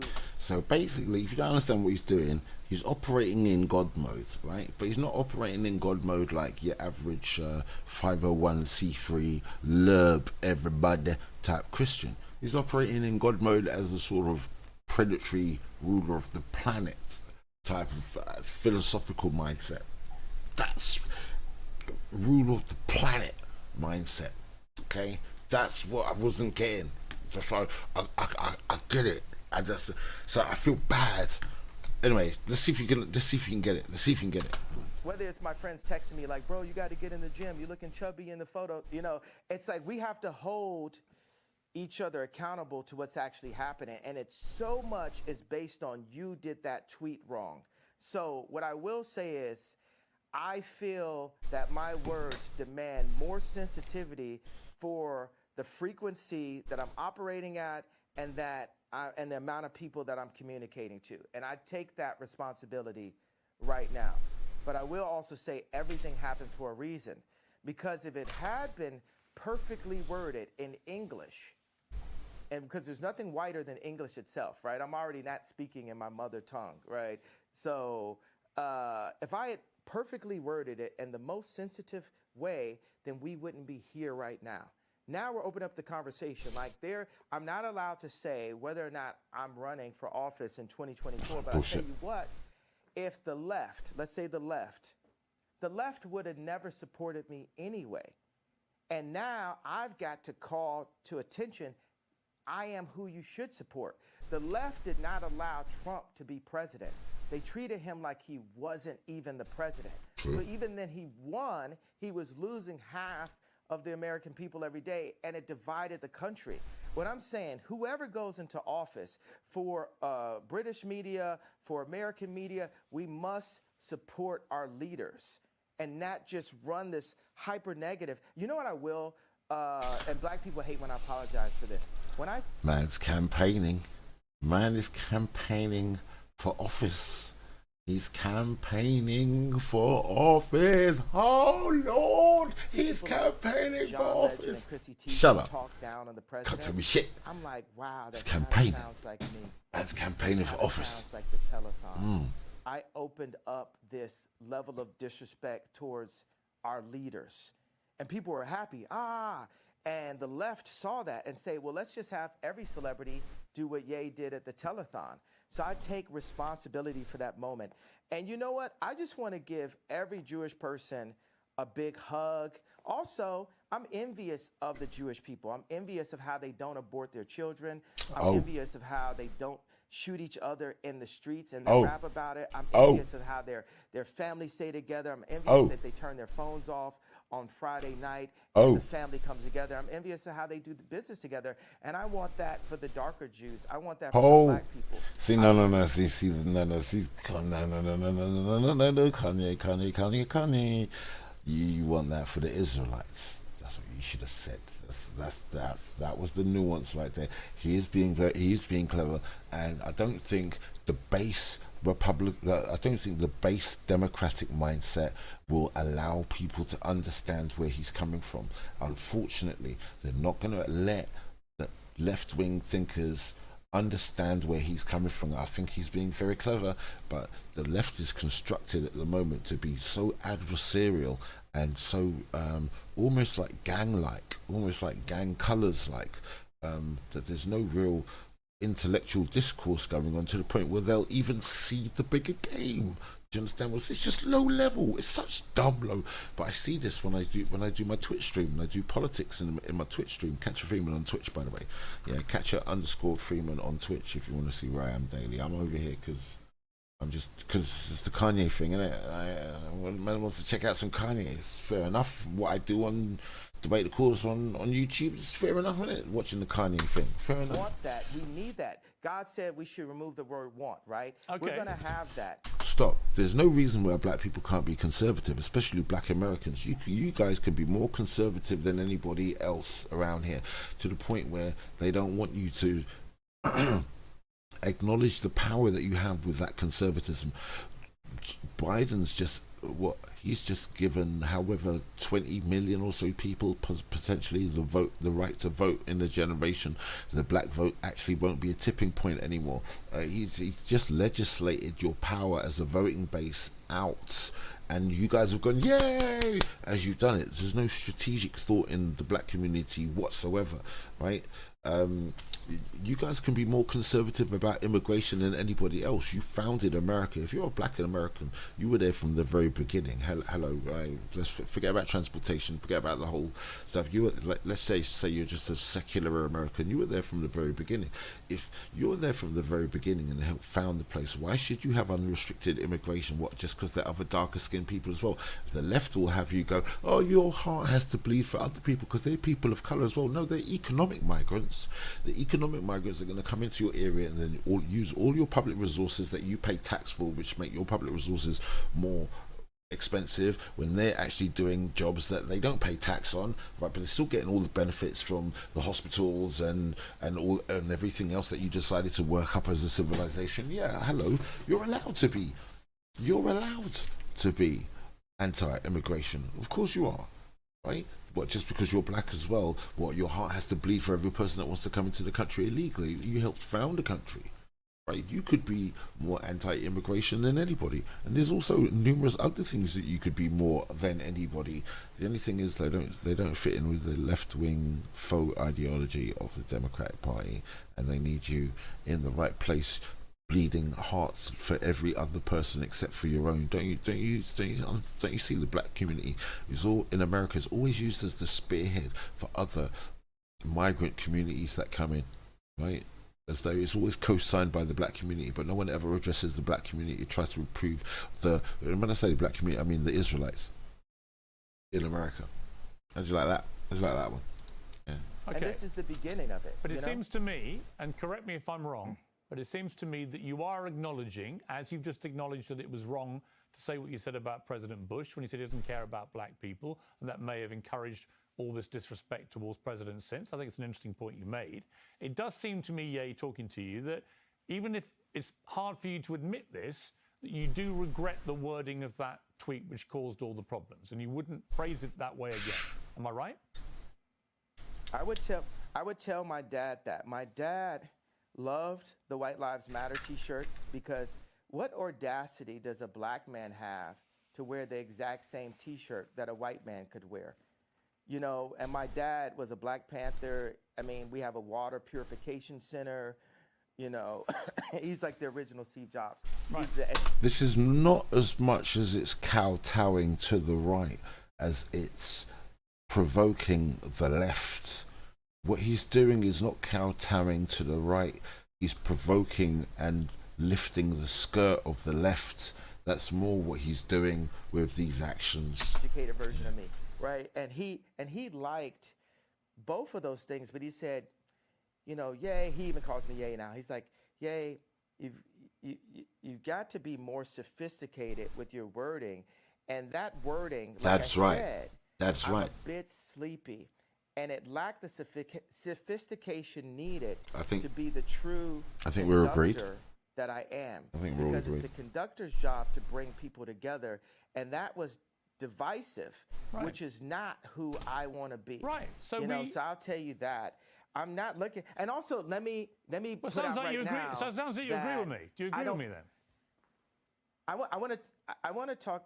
Okay, let me say that I'm just thinking right now. What's on my heart is the idea for people who do actually have severe mental health issues. You know, the word retarded for. You know, there's parents that have children who actually are mentally ill, and that word is really offensive to those people. So why use it? And just because I was feeling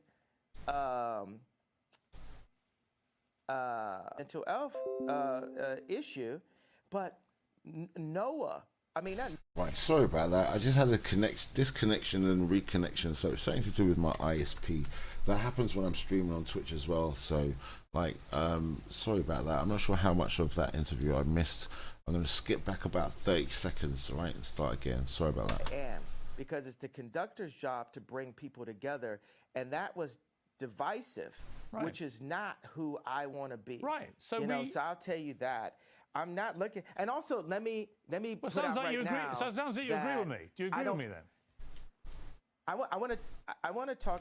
Okay, let me say that I'm just thinking right now. What's on my heart is the idea for people who do actually have severe mental health issues.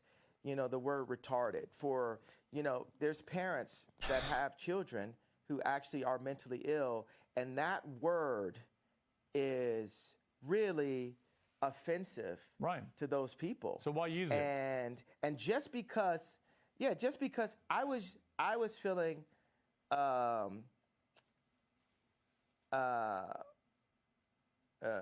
a couple reasons. Because people call me retarded. They treat me like I'm retarded.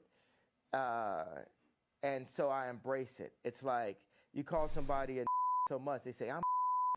You call somebody a bitch so much, they say, I'm a bitch. You call somebody a retarded so much, you say, I'm retarded. Like, I was exhausted, and I embraced the idea of having a serious mental health issue. Right. But do you, bruv? Noah also, but Moses was basically on speed when he was doing what he did. Let me with ask his you, job. yeah, I mean, By the way, look, I'm out of just interest, assume- out of interest. Yeah. Sorry, Noah was on speed. Like, I'm not sure if I can go that far with Ye on Noah doing speed. I'm not sure whether or not it was a euphemism, a metaphor, but I'm not sure whether or not that type of methamphetamine was around in Noah's time. But anyway, sorry. How much sleep do you get a night? I'm not here to talk about how much sleep I get. Well, I don't owe you've that. literally just been talking about how much sleep do you get a night? I had about 5.5 hours last night, actually. Not very much. But you're the one that's raised this issue. And I probably had the same. Right. My question is only probably because had the same, but it's only because you've been talking about you don't believe you have a mental illness. You think it's lack of sleep. So I think it's an obvious question to ask, well, how much sleep do you get? Are you constantly sleep deprived? Is that one of the reasons, perhaps sometimes, as you say, you feel sleepy and you shoot from the hip verbally and you say stuff that maybe when you're rested, you wouldn't say it the same way? Would that be fair? Tell me what's... Moses. Okay. No, it's not fair, because what's more important, the pain and the truth of what I'm talking about and what led me to that tweet, or the tweet itself? I think both can be true. Because the problem you have is, I think you've acknowledged. You have one tweet. I think you've acknowledged that the wording of the tweet was offensive. Years. Yes, I understand, but you know the damage it caused, and I understand that was offensive. And I think that you have accepted. You probably shouldn't have phrased it that way. You as a white person are so stuck on the idea that what I said was offensive, which is a very Karen approach. You're not sticking on the fact. Yeah, Karen. Unpacked what happened with those contracts. I've said that, but you didn't ask me another question about it. That means there's an agenda. Absolutely not. Inside of your platform. I have repeatedly said to you that I'm sure I do not disbelieve that you've had contract business issues with... Look, man, just in case you didn't know, just as a staple of racism is to inflict harm on someone, and then when they respond, just focus on the negativities and the horror of the response and not what elicited the response. It's a very old trick. It's called one-sided biased media. And that's what Piers is doing right now. He's refusing to acknowledge the circumstances that gave rise to Kanye West making that tweet in the first place. In fact, Piers has no interest in the circumstance around Kanye's life that led to that tweet in the first place. However, anybody else who's interested in business, who looks like Kanye West, should be very interested in Kanye West's opinion on this matter. You should be. He's not talking rubbish. I'm starting to think he's more versed and knowledge than he relays. Who's that, Kanye West? Or Kanye West or Piers Morgan? Because if you're talking about Kanye West, that's true because you're hearing him speak and there would have been negative press about him in advance. If you're talking about Piers Morgan plays the fool on many occasions to try and dupe people in. You know what I mean? And I think he's still playing fool, and his tongue is going to go right up Kanye's backside in a minute. When his tongue comes out and goes up the backside, wait for the knife thing to come later, because he puts the tongue so you end up going and then when you go then he goes yeah and stabs you in your chest. So one elicits a reaction like that, take up the backside, and then when your arms are spread like then he comes in and goes and stabs you in the chest. See, so you got to be careful. When the tongue comes out, various managers, accountants, and so on. My argument is that when you just do it, me or other me's. I'm sure many other artists in the music business. Yeah, of course. You're you know why you're sure? Because you don't care to do the research because it doesn't affect you. Ow. No, it's because you said. Have you done any research? No. Yeah. Let me explain to you. I'm not doubting what you're saying. You don't care. I do care. You don't care about me. You don't care about my people.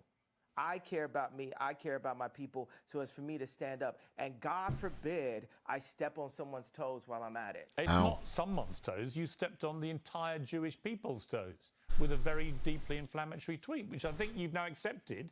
You shouldn't have phrased that way. He did. It's too general a term, Kanye. Too general a term. If you'd said like Zionists, like Zionist businessmen, something like that, you know, people with the higher agenda, blah blah blah, you know, it would have flown under the radar a lot more. But that was too general of racial terminology, even if it's not racial or cultural. We know what it means. It's just too much of a generalization. It was too base. It was too base for anyone to understand the nuance of what he was talking about at the time. It's just too base. Do you know what I mean? Taken a bit of time to get there, but I think you have accepted that, right? Have you accepted that you've put no effort into understanding how I got there? I don't think, honestly, 10 years from now, honestly, I don't think there is any. You're going to apologize to me about this interview. I'm not. You're going to apologize to me about this interview within the next 10 years. No, I'm not, because here's the thing. Mark my words. I don't doubt you've had. It's very one-sided. No, it's not. It's very white-sided. Oh, come on, It's very one-sided. It's very like.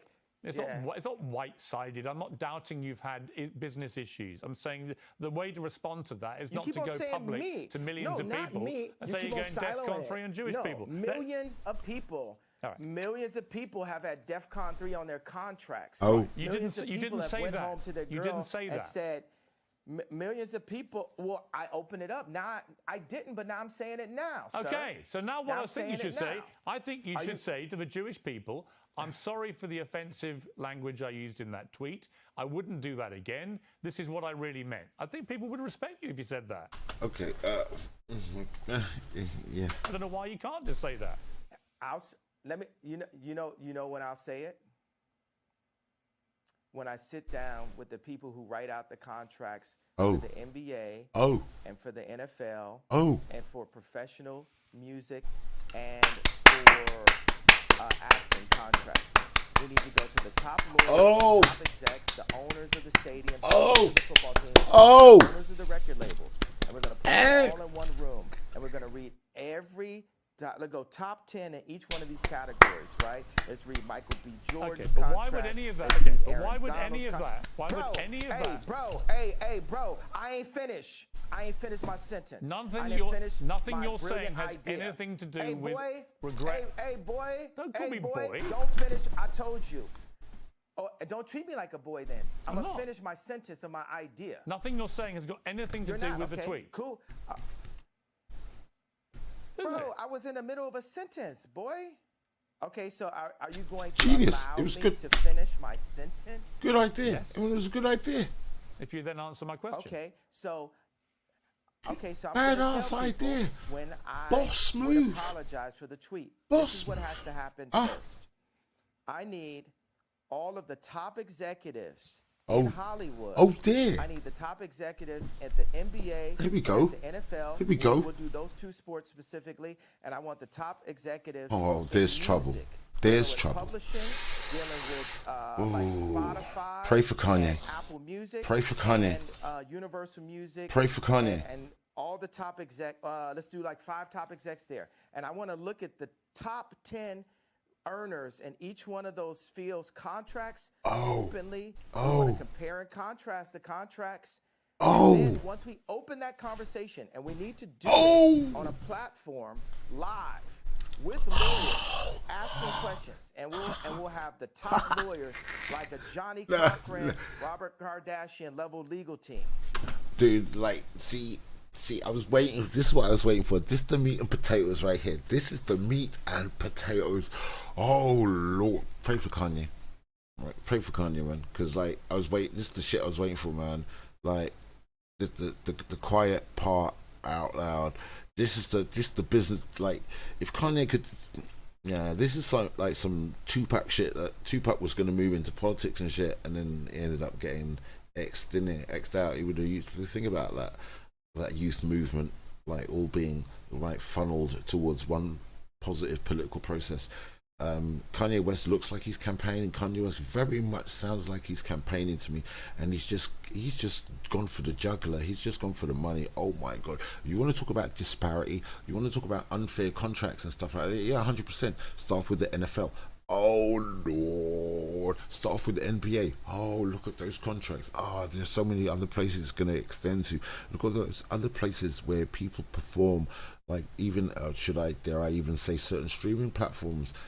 where certain people are now the biggest streamers, certain what their contracts like, are they more favourable than the people underneath them? I don't think they are. See, people who are in the biggest position should be getting the most favourable circumstances. How are these favourable circumstances being dished out, and what's the basis? I thought it was a meritocracy. I thought these favourable circumstances get dished out to you because you're better than other people. Oh shit, Kanye's putting the cat among the pigeons with that one. Oh, who's getting the nice percentages of all of these multi-million-dollar contracts? Oh, dare you even look for similarities of names behind all of these multi-million-dollar contracts? Oh no, man. Are there going to be any similarities behind all of these multi-million-dollar contracts? Oh no, really? Is there anyone that is going to be directly associated with all of these multi-million-pound contracts? Oh no. Oh, see, everything that Kanye West is talking about would come right out if he was even to start that process. Oh Lord, pray for Kanye, man. Let's pray for Kanye. You know, looking at all of these contracts together, after that moment happens, then boss move. I will say, I'm sorry. Or either that, or he could go into international sports agency, like, you know, multi-sport agency that covers all of professional sport. I don't think there's an overarching body that would manage players that are on the top level like that across different sports. There should be one, but what you Americans have left everything down to your stadium owners and stuff like that. It's like the new plantation for you guys out there, isn't it? Yeah, you guys are running around with all the talent in the world and not enough of the brains to realize that you actually run the shit. Kanye's come with a plan to run the shit. Oh Lord, let's see who's going to pull him down first. Which black person is going to come to pull Kanye West down first? Oh shit. Yeah, wow. I mean, like, do you know what we used to learn about in the UK? We used to learn about your Negro leagues. We used to learn about the Negro leagues. I learned about the Patterson Car Company. Yeah, just everything prior to integration. Like, do you know how Donning, the black Americans had it prior to integration? Do you know the Patterson Car Company? Do you know who stole the conveyor belt building from the Patterson? What's it? What do you guys call it again? That form of manufacturing stolen directly from the black Patterson Car Company, and then stolen by Model T, but stolen by Ford. I can't remember. Anyways, yeah, shit. I think he's covered already, but if something does happen to him, it'll be for a reason, and will definitely impact our future for the better, like all our previous activists that met their demise. Well,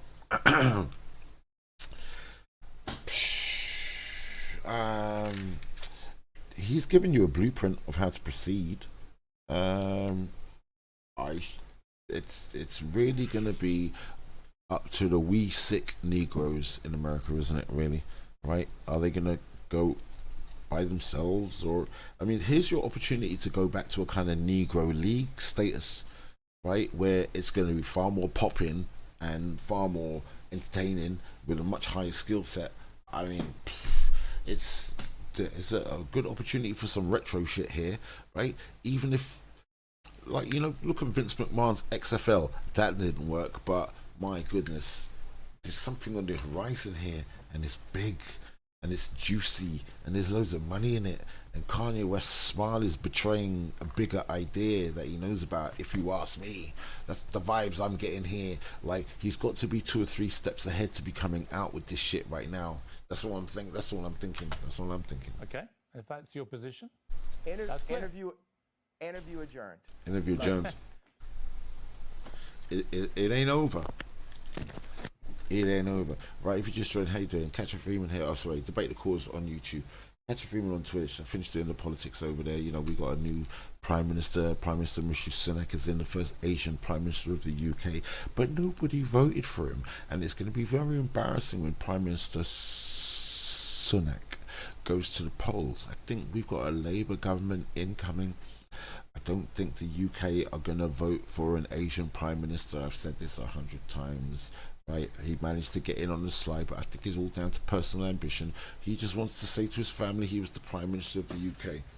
It's all very selfish, which basically means that we got a kiss a Labour government coming. If anyone in America doesn't understand what the political circumstance is, can you remember the time when Donald Trump was in his final year and Joe Biden and Kamala Harris were swanning around like, like the next election was a shoe-in, and they were just like, didn't want to speak to Ice Cube, blah blah blah, and it's just like they were just so certain that they were going to get in. That's what it's like here at the moment with the Labour Party.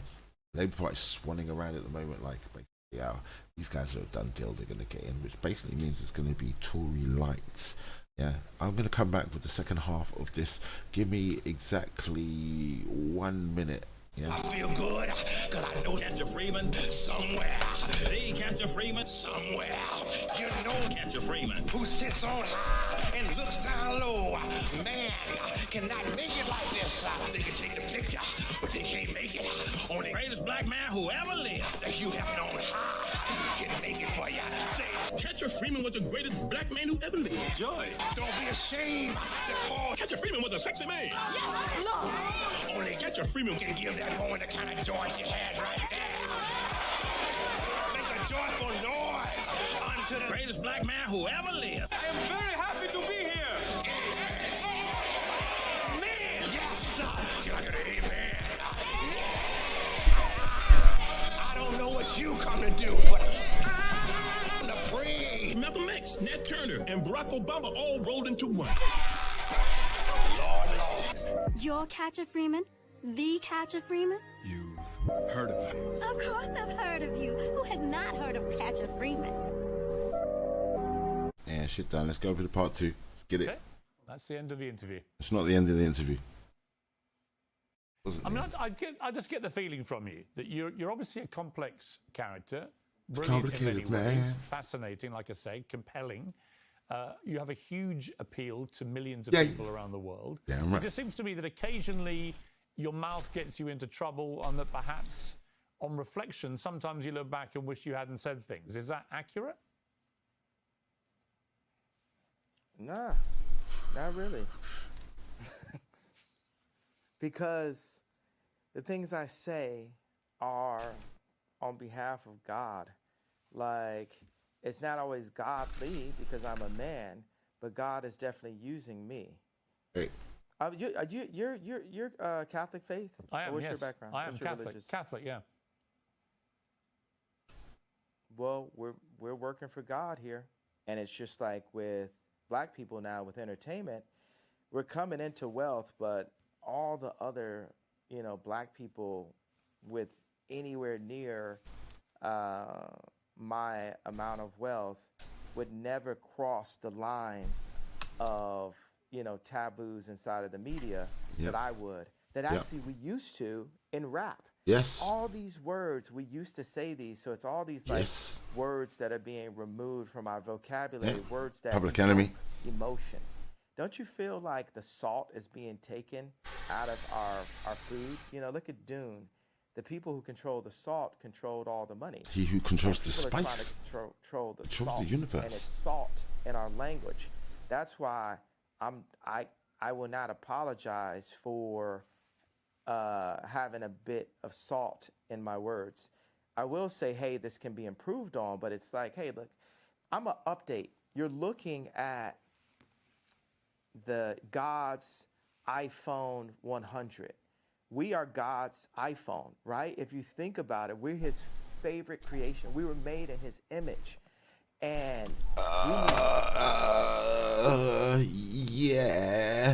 yeah, he did also liken some nations as the dust of the balance, as the drop from a bucket, also, hello, there is also a distinction, hello, although, I'll go with that initial description, I'll go with that, Kanye. Updates, and society, capitalism, media, and thought police have been stopping us from our updates. We have to have a thought, and then we have to actualize it. I like the word actualize better than execute, because execute's a negative word. We discussed this. We have to actualize. There's so many, think about, for a homosexual kid age 12 at school not wanting to say out loud how he felt, or feeling like if he said how he felt, he would get bullied? Or what if he said how he felt and then somebody said, you said the way you felt and what your experience was in the wrong way. Now you need to apologize. We're fine that you felt that way, but you need to apologize for the way you said it.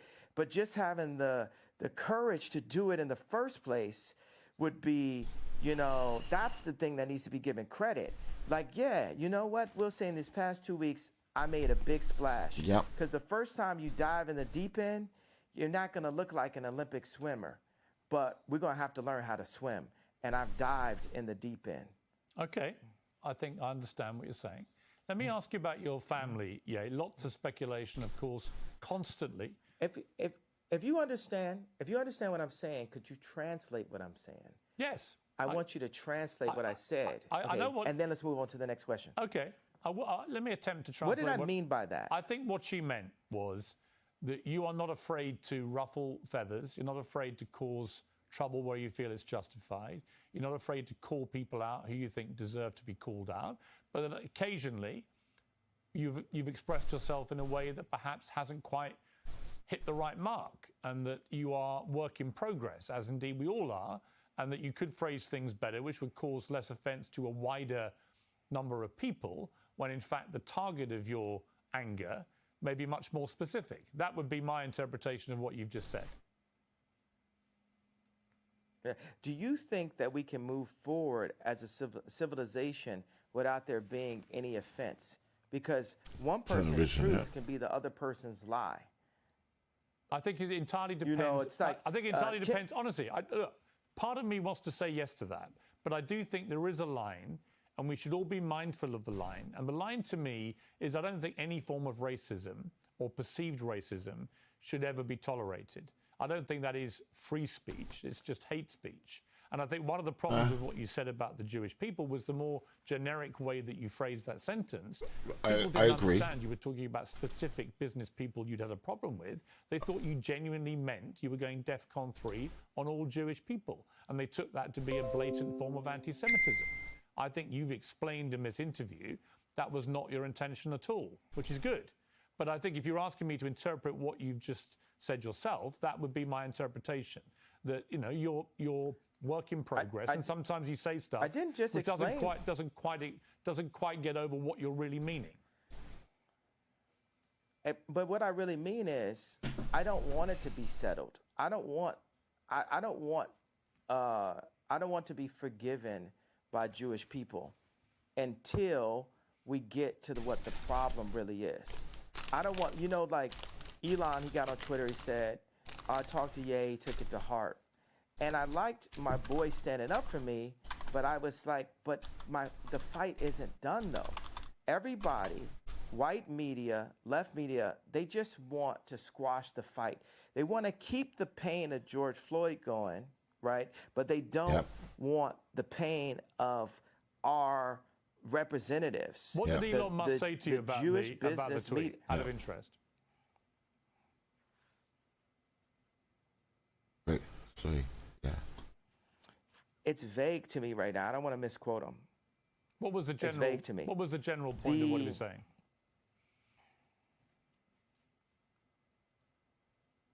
It's vague to me. It's truly vague to me. I'm an honest person. I tell you what it was. What I keep on saying, it's just always about this tweet. It's so much more. If you look back at this interview, and it's like a direction arrow, it's more in the direction of fixing the statement than fixing the problem. I think both things, that's my problem. I understand, but I would say to that I think they're two different things, and you can fix both actually. And I accept that part of what you were trying to do and the point you were trying to make, I completely understand it because you've explained it in more detail. On Elon Musk, there is a suggestion that when he gets control of Twitter, which seems likely now, that he will bring you back, he'll bring Donald Trump back. Do you think that would be right? It'll be lit. Do you think it's wrong that you and Trump have been banned from these platforms? Absolutely. I was talking to Trump a couple of days ago, and he was like, I'm not going to do his voice, right? But he was saying, It's a real shame the way they're doing I this. had 277 million followers, and the next day I had nothing. You had 270. Mark Zuckerberg, Meta. Mark Zuckerberg. And the next day, absolutely gone. Everything's gone. The government. These tech companies feel they're more powerful than the U.S. government, to the point of actually kicking the actual president of the United States off of an American social media platform. This is the world we live in. And I would say, listen, I agree with you, and I'll tell you why. I think it's completely inconsistent that companies like Facebook and Twitter allow people like the Ayatollah of Iran, for example, to remain on the platform, or Taliban people to be on the platform. Well, that's terrorism. They don't allow an American president. That seems to me completely ludicrous. Yes, and this is part of the 100-year plan that they have books on about, China's takeover of America after losing the Industrial Revolution. Now, let's talk about business people. We won't refer to their race. And by the way, I'll tell you, as a Jew person, a person that has a lot of Jewish friends, it's not a race, it's a people. Right. And every Jewish homeboy I know is going to be like, yo, yeah, that's right. So, but it's hard to attract, it's hard to influence patriotism on capitalists. And it's a responsibility for us as Americans to retake our power in media, to retake our power. Stop. No, it's Jerusalem is the people, right? Have I not got any learned Hebrews in the house? Jerusalem is the people, right? It's not a city. Jerusalem is a people, not a city, right? Isn't that the nuance that he was trying to go for there? It's not a race, it's a people.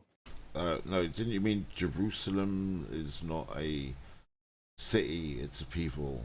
That's the massive misconception out of the Bible, isn't it? To be on the platform, but they don't allow an American president. That seems to me completely ludicrous. See, a little bit of knowledge is a dangerous thing with Kanye West. See, he's got the ability here to make some astoundingly,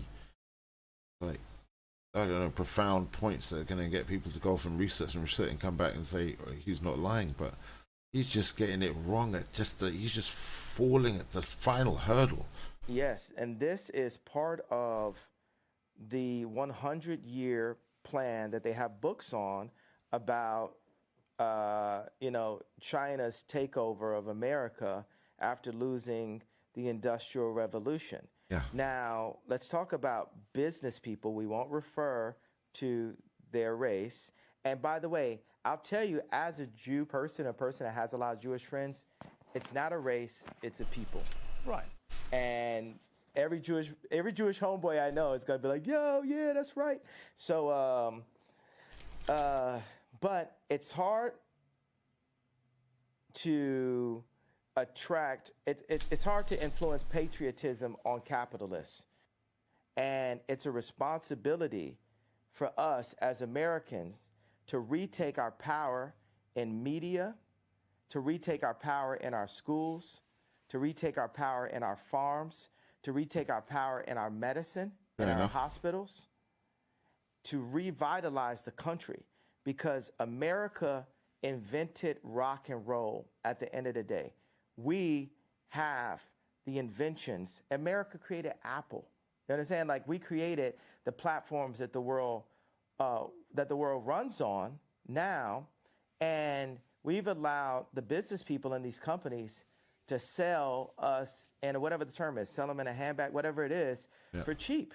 And Americans are God-fearing, for the most part, God-fearing Christian people, and we're not cheap. And we can't be sold for cheap. And we're here to stand up and say, you got to honor who we are, our families. You got to honor our God, Jesus Christ. So, next subject. Can I ask you something? Let me ask you something else, yeah. I want to ask you about your family. Yeah. Because you mentioned families there. A lot of stuff has been written about you and your family. a lot of it fueled by you, by Kim, by others. Where are things now with your family? What is your relationship like with Kim, with your kids?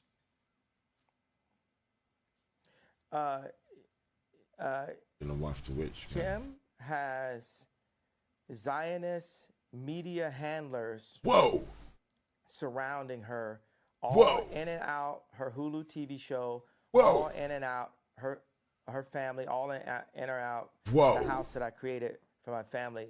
But God is alive. The devil is a defeated foe. And Kim is a Christian woman, and she's not here just to have. She's Armenian. She's Armenian.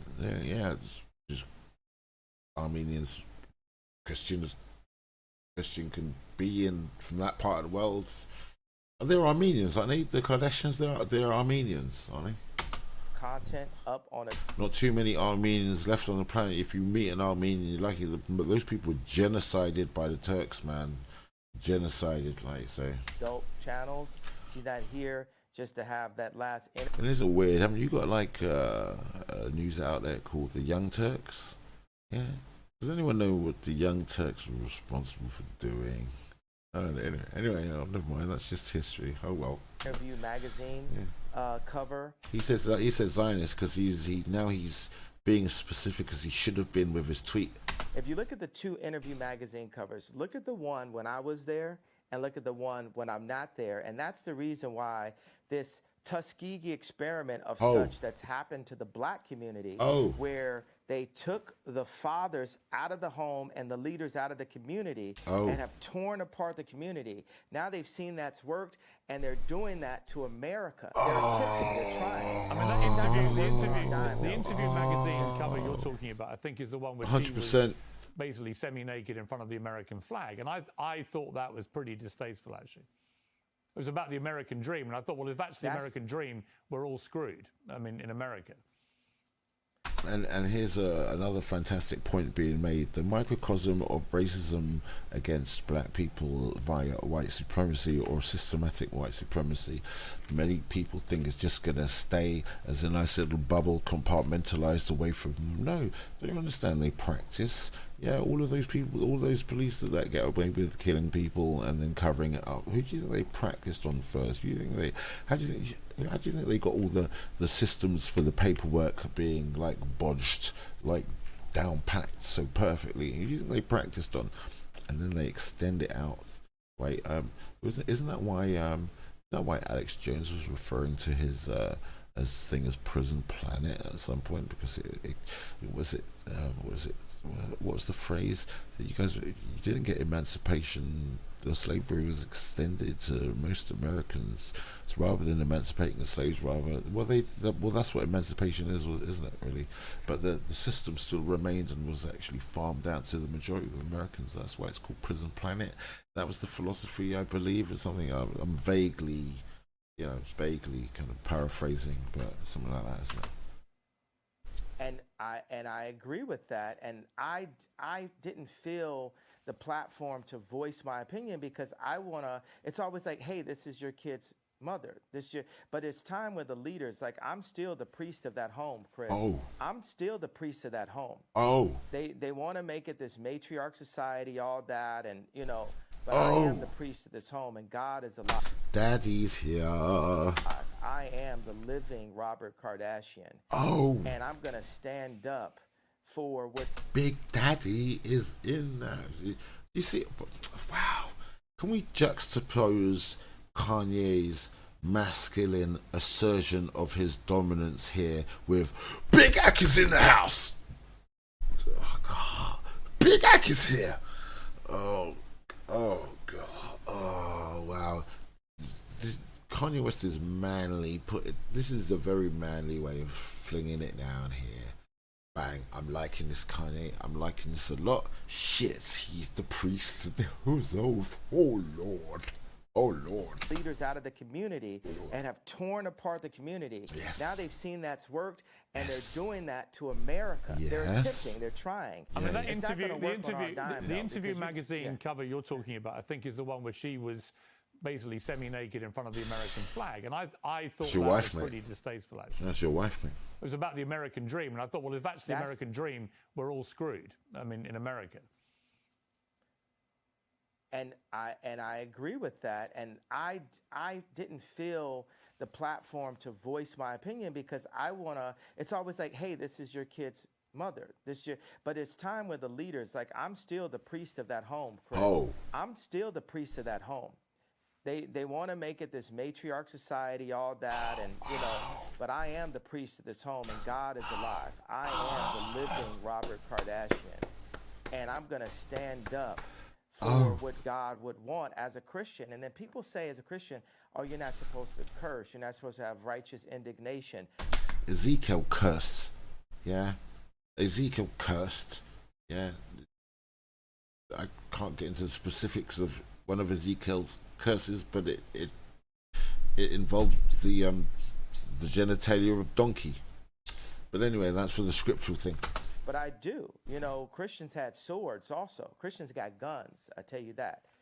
So. But do you talk to Kim? I mean, there have been reports, that you and Kim don't really talk at the moment. She's distancing herself from you because of the stuff you've been saying must get in controversy. Is that true?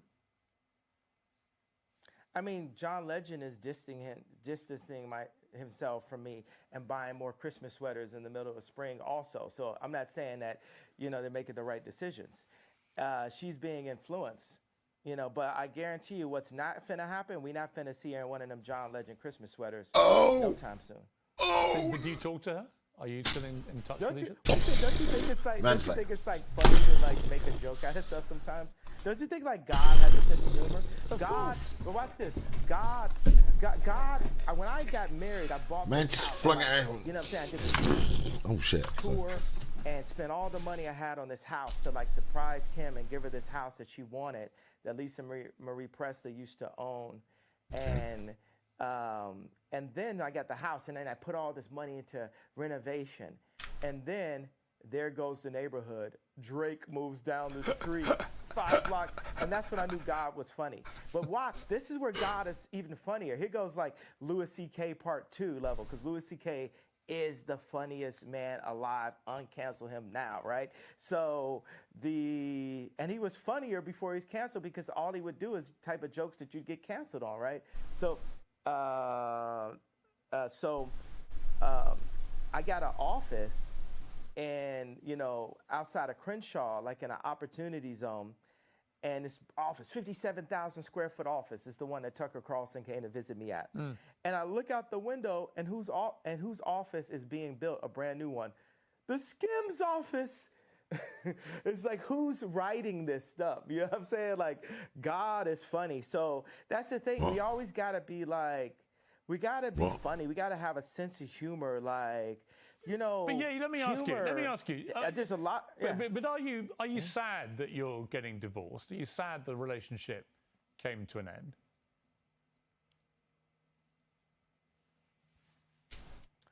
That happened 2 years. We got the divorce 2 years. Yeah. We're Are you actually? We've been got divorced. What are you talking? Yeah. I mean, let me rephrase that. Are you sad that you're no longer together? That you're divorced? We'll always be together. Oh! She dresses exactly like me. Like my kids are. There's no. That shit is branded West. Yeah. Across where the tramp stamp would be. West. Person that she'll ever get with that will influence her more than God, and then her priest on earth, which was me. Whether it's the Skims clothing line, the designers, the architects, all those people. You got the Clintons, the left, utilizing what we built together to try to use her as an influence for the black culture and the word culture in general for the next elections.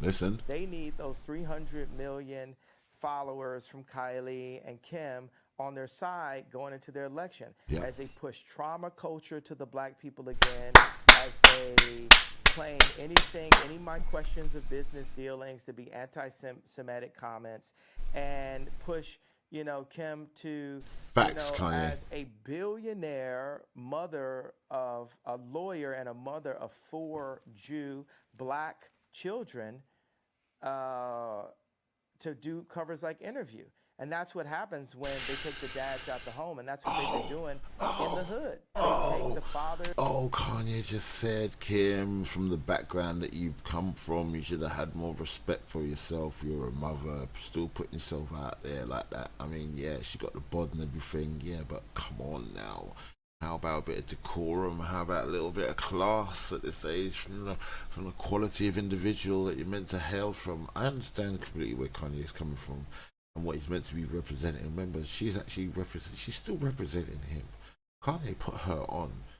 She still, that whole Pete Davidson thing was just an embarrassment, man. It made Kanye look bad.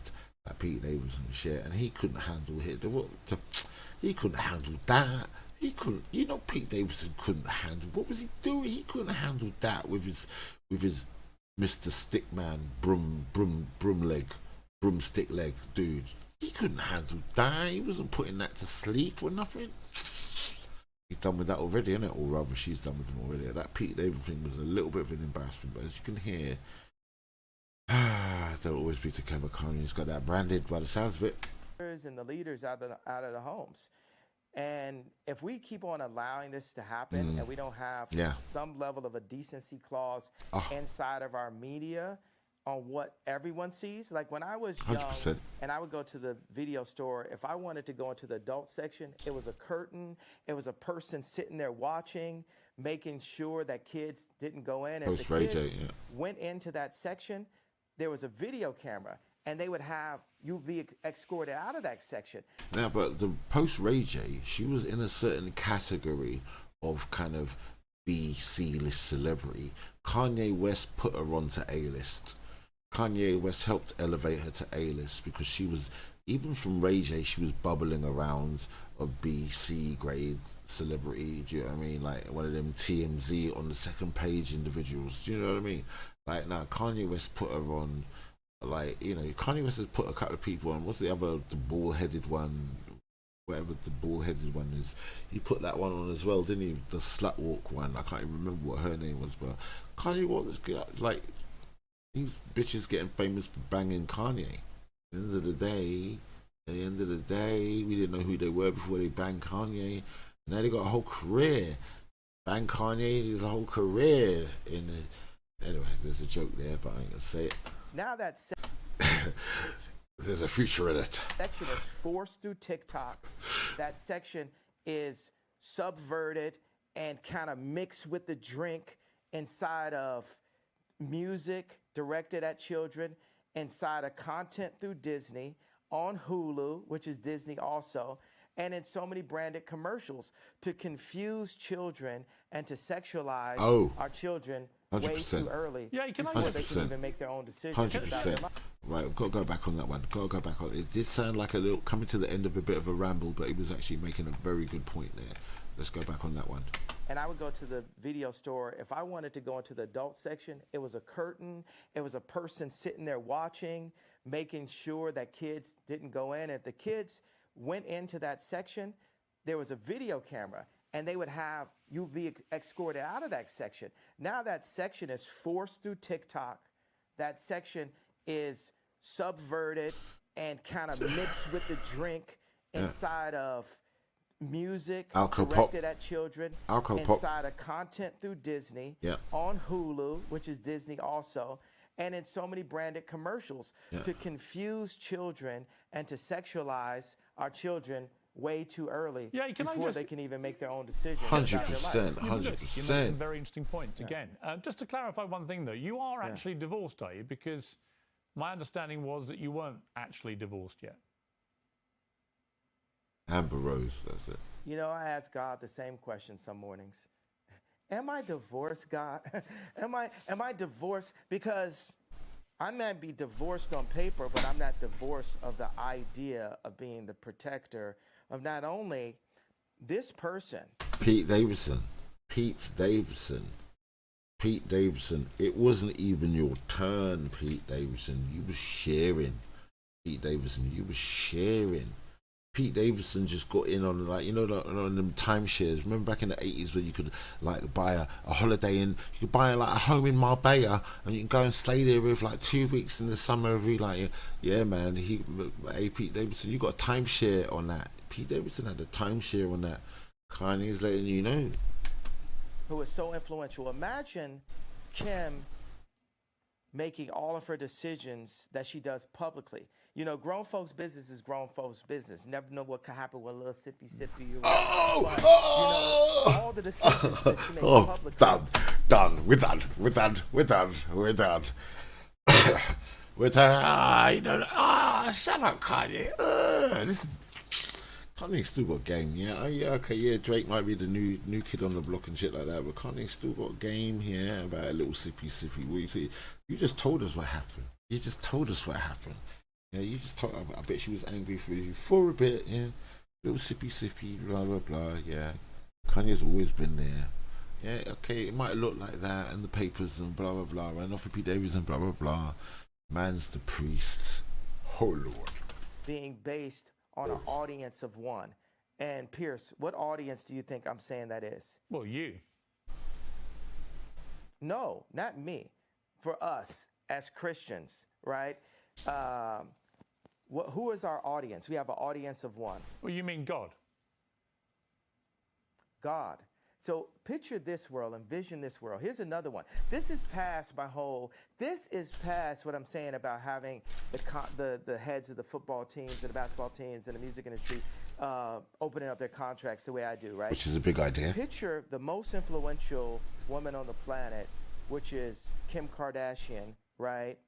And I got this one thing I want to definitely say in the interview. Picture the most influential person on the planet, the most influential woman on the planet, performing in public only for that audience of one, for God. Imagine the overwhelmingly positive effect that will have on the planet. And mark these words, it will happen someday. Okay. And I had this, like, you know, of course I'm divorced, and this is like a funny thing I thought. Being that her name is no longer West, and my name is no longer Ye, being that her name is no longer West, and my name is now only Ye. Yeah. If we were ever to be together again, what would our name be? Kim Ye. Would you like that? Embarrassing. It's embarrassing. Everything is up to God. And God has proven to me many times that it's not about what I want or what I would like. It's just up to Him on what He sees fit. But David had to. But let me ask you. I mean, yeah, but do you still love Kim? To the sheep, sorry, not with an S. Do you still love Kim? I absolutely love. I'll love her for life, and I will protect. Oddly enough, I'll actually protect her, because when I call out things that I feel are wrong, you know what I'm saying. When I make products, like say the difference between me and Bernard Arnault, like say watch Elon Musk. Every product. The reason why Elon Musk is like a Steve Jobs is, if he makes a flamethrower, he would use that flamethrower. If he makes a Cybertruck, he would use that Cybertruck. Me, if I make some 3D printed boots, you know, I'm going to have the 3D printed boots on. Wow. And I love wear them those. every day. Can I get a pair of those? Absolutely, sir. They would Tucker really liked suit them me. also. These boots are a hit. Love those. Yes. They look fantastic. They're huge. Yeah. Would you like to one day? Thank you very much, sir. Do you think, given that you've got all these kids together, would you like one day to get back with Kim, do you think? Do you feel like you've gone through a very tumultuous period, but that actually the love underneath it all between two people... Mind you, they look like ski boots. And would you like to get back together? They look about ski boot size, don't they?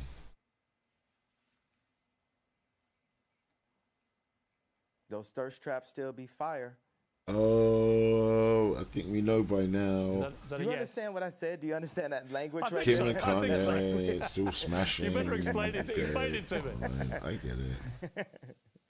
What do you think those thirst traps still be fire means? Can you explain that to me? Well, with my Piers? rather creative British what mind, those thirst traps still be fire. I would imagine it With means your that creative, brilliant British man. I would imagine it means you still fancy your ex-wife. Is that right?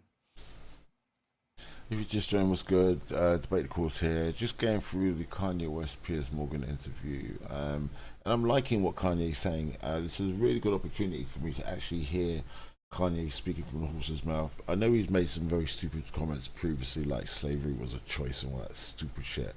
Dude must have been on drugs. He's sounding very lucid and clear and focused, and he has proposed one or two really good ideas already. So I'm not faulting anything. I'm gonna try and ride it out to the end. I'm only gonna do this. I'm only doing this. I'm on live on YouTube. Shout out to anyone who's watching. Shout out to Speed the Grill. Shout out to Soul Vanguards. I'm not usually here live, am I? So I usually like compose some video and shit like that, don't I? So I'm actually was meant to be doing a video, editing a video, but I just thought, screw it, let's just do this, because I was going to do it on Twitch, but I thought, let me just do it on YouTube. Of having a civil civilization or a civil democracy in America without me challenging the media 2 years out from the election. Because this thing that I'm challenging may be setting myself up to one day be able to be president, or it's it is for the other president. I'm telling you, we have to have some decency in America. Kanye is campaigning. Content that we put out. But you know, Kanye is campaigning. On that point, you keep talking about the media as if somehow it's the media that's created all this furore in the last 2 weeks. Furore. Things which, in my opinion, the media couldn't ignore. Furore. You suggested in your interview with Tucker Carlson that Gap, for example, the clothing wear company, had prior knowledge of the Uvalde shooting, which is obviously completely insane. Why would you say that? And then why would you be surprised if the media then reacted? Hold on. Piers Morgan is not going to try and tie Kanye West into another shooting, is he? Piers has got form for this. This is what he does. He always ties you into a shooting or someone who he thinks has condoned a shooting or something like that to make you seem like the most horrible person in the world. Let's see if he does that again. Really interesting, the amount of people at Gap. We had a release that was happening. And the amount of people at Gap that were rallying around this media moment, if they didn't know about that, where there's theories, you can't say that the theories about 9/11 are completely insane. Actually, that's just the person I am. I'm that kind of person. Well, look, you're perfectly entitled to have theories. I think most of them are completely insane. But on this specific one, on Uvalde, you even suggested that Matthew McConaughey. You even suggested that Matthew McConaughey may have. It was all a bit weird that he was speaking so early about it, when in fact he came from Uvalde and spoke very passionately after this atrocity. So I think people read these comments and like, what are you talking about? No, okay, so I'm not. What I'm saying is, I definitely feel there was a major media push around that to create trauma and fear culture, because the amount of people, and this is not to be in any way, I care about people who have passed away and have lost loved ones. 20 kids were shot dead in a classroom. Right. 20 children were shot dead at school. So let me explain. No one in the media is putting any sort of trauma into that. That is the trauma. Okay, Piers, how often does that happen in my hometown? Well, the 20 kids are killed in school in one mass shooting. As far as I'm aware, it's never happened in your hometown, has it? You know what? Shout out to anyone who's watching. I still haven't worked out how you stream and then go to the toilet and then come back. What do these people? Have they got like a bag down there or something? You know, those people like stream like 6-7 hours and they're just in front of the monitor. I'm not old or anything. Like, I've got to evacuate my bowels. No, but I've been sat in the same spot for like 6 hours. I was on earlier on Twitch, and I've just done a couple of hours on YouTube. But yeah, what's it? Have they got a bottle attached down there or something like that? What's that about, man? I gotta go and come back. Yeah, it does. at not, least not in 14 one mass kids shooting. are killed in Chicago. I didn't finish. Okay. Oh. Let's not do this again. Okay. Oh. We reviewed I how that understand. goes. You could talk. At least 14 kids are killed in Chicago every week, and there's no media push around it. And that's my issue. When I was at Gap, there was no media push around the killings in Chicago. But I would And let me agree. So explain look, yeah, something. I agree with you. I completely agree. My youngest son has recently been at University of Chicago for a year, and there were 2 students shot in that time. I completely agree that there is never enough attention given. Your youngest son, who's also a big Andrew Tate fan. Completely agree with you. What I can't agree with is any suggestion by you that anyone at Gap or Matthew McConaughey or anybody else had any prior knowledge of what happened at Uvalde. Of course they didn't. Hey, Third Eye, what's good, bro? What I'm saying is, I'm not saying they did, but with the amount of... Let me pause it for a second. I'm taking in the Kanye West, Piers Morgan interview because there's a lot of significance in what Kanye West has said so far, and he's pointing out something, and he's actually highlighted a strategy that's been used to silence a lot of British MPs, the use of anti-Semitism. It's been used as a weapon. I thought anti-racism was meant to be a moral virtue. I thought it was for the betterment of civilization. I didn't realize racism was meant to be specifically for the destruction of people's careers and silencing and deplatforming people. Ain't it weird? Grandmaster Jay got deplatformed. No one said anything. Remember Facts Over Feelings? Oh, Grandmaster Jay, man. Hey, I hope Grandmaster Jay's been deplatformed. He's not allowed on Twitch, he's not allowed on Twitter, Instagram. He used to do some fantastic shows, man. Some of his stuff is still up on YouTube. But he's been deplatformed. You know, Donald Trump got deplatformed. Okay, so Andrew Tate got deplatformed, right? And now Kanye West is getting deplatformed. You know what it is. You know what it is. Shout out to the man like Third Eye. And by the way, dude, I got a couple of like DSLRs and lighting shit and film equipment lying around the place, mate. Yeah, you need to hit me on the WhatsApp, man. Man's got practically a film studio here. It's just like, in bits. It's just like, come on, man. I see your conversations. I see your shit. We can work out a little something. Come on, bro. Come on. I got projects. I got ideas. Got a studio in Dalston used as well. Got a nice studio in Dalston. I'm going to be sound engineering for in a bit. Now we've sorted out the flooding and everything's taken nearly a year. But yeah, so I see your stuff. I see your stuff getting about. I see who you're interviewing. I see who you're talking to, bro. I see who Matt's talking to, bro. It's all good. It's all good. That went. Understand? I was jealous. Once again, you feel me? I'm jealous that so much attention went in this direction, but doesn't go into the direction of Chicago when then the say same that. thing, Say the that, same yeah. amount of people. That's what you should say. I'm not Again, finished. Yeah, but it comes down to the way you phrase these things. Bro, hey, I just said it. Yes. Like I just said, you're not always going to say the things the right way, but at least... Yes, I believe you have a phenomenon over there known as the Chicago Savage. Yeah, a lovely addition to the culture. Thank you very much. That I told. And now that's the whole point. It's said. Once it's said, accept that it was... That's my deprecating English. Sorry about that. I have to do it occasionally, man. I'm updating. Okay. I'm constantly updating, and that's what we're supposed to do. You can't drag me back because you enjoy that, right? When you bring it up, I'm saying, hey, this is what I'm saying. I felt, think about this. Have you ever heard the term premeditated murder? Yes. I feel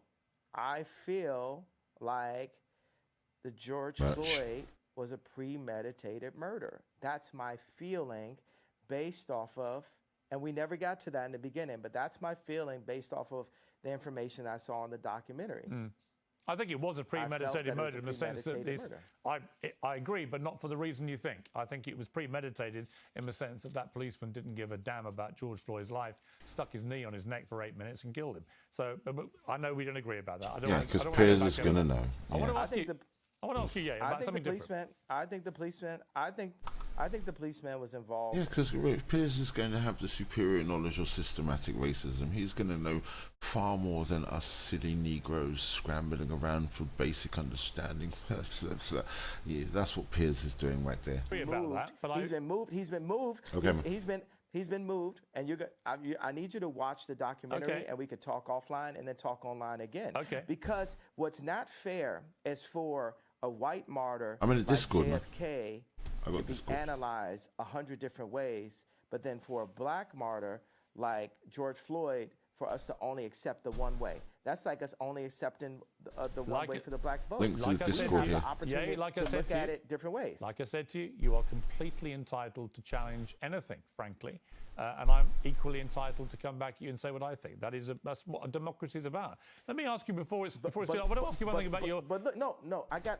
Okay. I don't want to keep going back to that same issue. The disparagement right there. Yeah. But look at the disparagement, because I still had an idea. I don't like the word point. I had an idea that you didn't embrace right there. The martyr, JFK, we analyzed his death 100 different ways, right? But with George Floyd, he died that way, and then it's white people telling super brilliant, successful black people, you have the right. It's looking like on some Black Lives. Here's what people aren't understanding, right? Kanye West is exploring the narrative of the George Floyd death and the reasons and the suppositions as to why it happened. Was there premeditation, with the flatmates running around saying, oh, he's praying and they want someone who's about his size? That would suggest that there's an element of premeditation involved. So rather than denying it happened, which is really pretty much how the left-wing media are trying to push this onto us, Kanye West is denying George Floyd happened while we all got traumatized by having to watch that death. Do you remember? Right? So immediately you're going to think Kanye West is mad. See what they're doing here? Whereas Kanye West is saying, no, like, if you can look at the killing of JFK, and was it the mafia, and was it internal wranglings, was it the guy underneath him, blah, blah, the grassy knoll and all that shit like that, okay, you can investigate. Or was it the guy in the passenger seat that turns around and goes pa-chonk like that, as the, guy in the passenger seat turns around and go poof, and that's the one with the back and to the left. You remember, back and to the left? You need to look at the guy in the passenger seat who turns around and goes pa-chonk. But anyway, you were now to analyse that, right, and look for all the potential outcomes of what it might have been, but you're not allowed to look at the George Floyd one. We have to just accept it was a knee in the back and it was racism. No, let's move on. Kanye's just saying, nah, there might be something a little bit more to it. That's all he's saying. But look how it's been fed to us. Kanye West is mad. Kanye West is denying that it was a killing by the police. No one's saying that. I think he's saying it's probably a little bit deeper than that. Matter, like your life matters, like, oh, your idea matters, but then shut up and we're not gonna go back to it. No, we're gonna unfold it. I need you to watch that documentary, and I want us to talk line by. Now, is that the same Candace Owen documentary, which is the Black Lives Matter documentary? Because I've only seen bits of it. Is there a George Floyd documentary, or is he talking about the Candace Owen documentary that featured an element of George Floyd in it because it was the Black Lives Matter documentary? I'm not sure. Line I want to do, because look, I think that we're a good conversation, and now within the next 2 years, we need to talk a lot of times. Right? I would love to do have that. This kind of thing. Honestly, I honestly. We should unpack. Listen. Yeah. Let me say to you, I've wanted to interview you for years. Yeah. I genuinely mean it when I say I think you're one of the most brilliant, talented people that I've seen in the public sphere. And you have a lot of fascinating ideas, and you're incredibly creative, and you're completely entitled to your views. The tongue. But I'm entitled to mine, and I think we've had some really, really interesting exchanges, actually. I want to just talk to you quickly before we finish about your kids and about you as a father. What kind of kids do you want them to be? Oh, what did I tell you? What did I tell you? What did I tell you? Whenever Piers Morgan sticks his tongue up your backside, right, it's so that you can go, oh, and open up. And then when you open up, because you're like, oh, then he pulls out a big knife and he stabs you straight in your chest the moment you go, oh, because his tongue has gone, blah, blah, blah, blah, blah, blah, blah. Yeah, you go, oh, and then he stabs you in the chest. He's going for man's kids. Oh, shit. I haven't got to the end of this interview. I don't know if Kanye loses it. I saw that part when there was the intermission. I thought Kanye West lost it then. You know, he was calling him boy and shit, like, hey boy, I'm not finished talking shit. I haven't got to the end of it. I'm getting to the end of it, reacting to it live and doing a stream on YouTube. That's what's going on. You as a father, what kind of kids do you want them to be? What kind of values do you want to instill in your children? I want my kids to finish their education. I know that my album was called The College Dropout, but when I look at the way, you know, just like you said, your kids are in the University of Chicago. We need the education. That's another thing to be jealous about. You know, the Muslims have the Quran, right? And Jewish people also have their holy books, but they have the education. Talmud. And once we have the education, and we have the strong black minds, we need to pull them together. There hasn't been end-to-end black-owned communities since Black Wall Street or since the gentrification of Harlem. Like, I have this tech company called STEM, right, that had the most successful launch in tech history with 80,000 STEM players as far as a first launch, right? We sold 80,000 STEM players back in February, and we went off the Apple platform, and now we're coming with the next generation that has... It's had since 2024. Man's out here campaigning. 96 movies. I did that because my Amiga computer had 4,096 colors when I was in 7th grade. And also you can download films without having to use an Apple product. So I called this guy, and we're working on finishing up elements of the deal. And he's using emotional bullying, and like his shoulders are down, you could tell on the call. And he says, well, because of your comments, we're not going to be able to hire people. Canceling. It's the people that we you need. can. And I said, well, how many people do we have working for us? He said 60, and we have 40 part-time. I said, well, how many Jewish people do we have? He said, well, I don't know. We have some. And I said, well, do we have black people working for it? He said, yeah. I said, how many? He said, 2. And I said, you're telling me we can't find 60 black engineers? Well, yeah.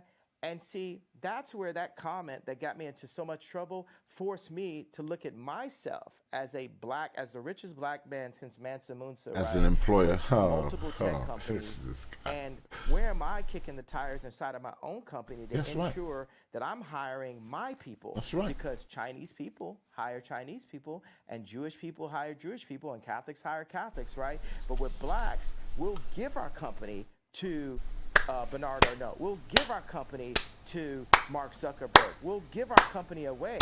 And it would almost come off as anti-Semitic if I hadn't crossed that gun line so far to say, hey, I have to go and ensure that I'm hiring the brightest black minds to my black-owned tech company. Well, you know, Kamala is our never. I'm not being funny, but why didn't you do that from inception? That's the only reason. That's the only thing. Like, I can't go with you on here. What, you're just setting up your businesses remotely? When you do that from inception and bake it in from the beginning, do you know how hardcore, do you know how badass that would be? You know, as a performer, I used to attend a private school in the borough, way back in the 80s when it was private, and it was a black school, and it was the only black school in England. Yeah, you can look it up. It's called John Loughborough. Right, and when I was attending that school, while it wasn't on the same kind of program as the other council schools in the borough, we outperformed all of those schools for GCSE and A level.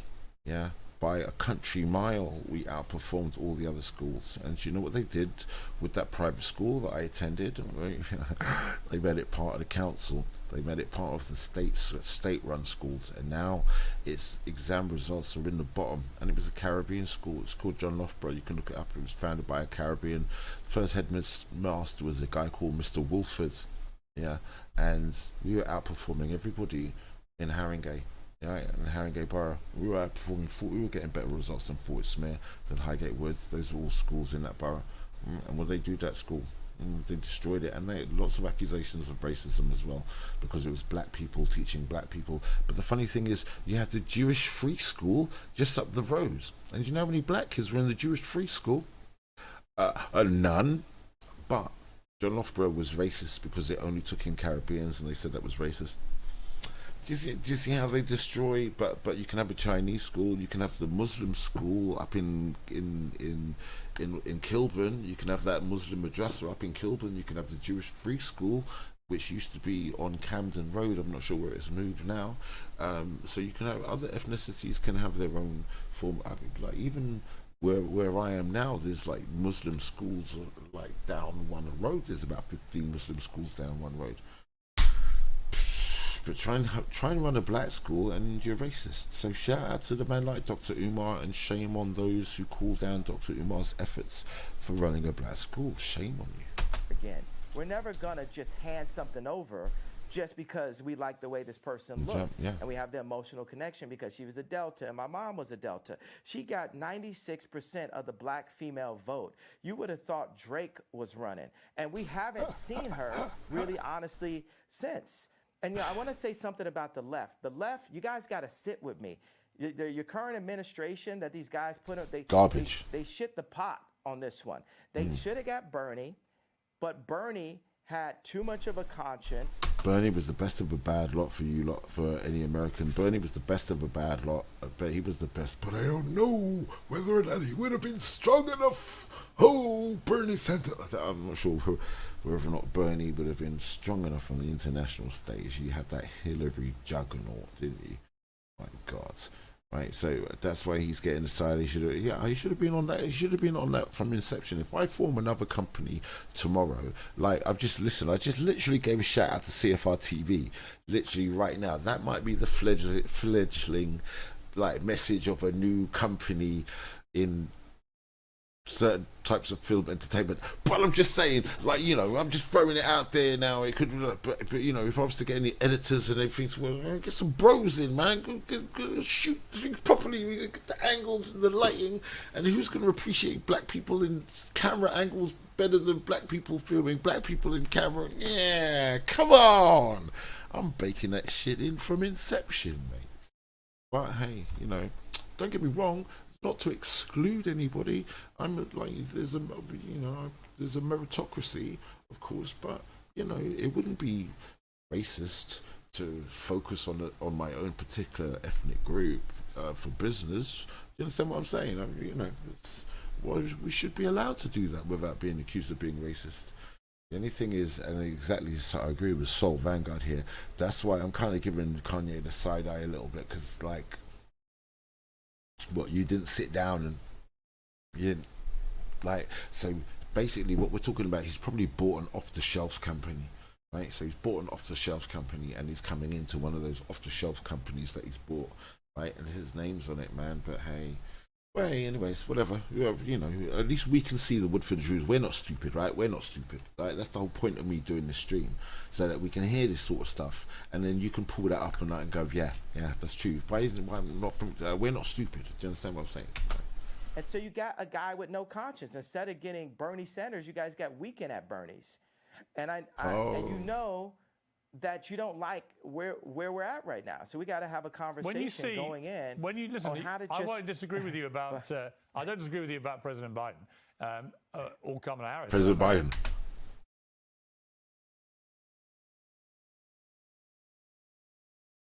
Let me ask you about someone we haven't mentioned, Vladimir Putin, and what he's been doing in Ukraine.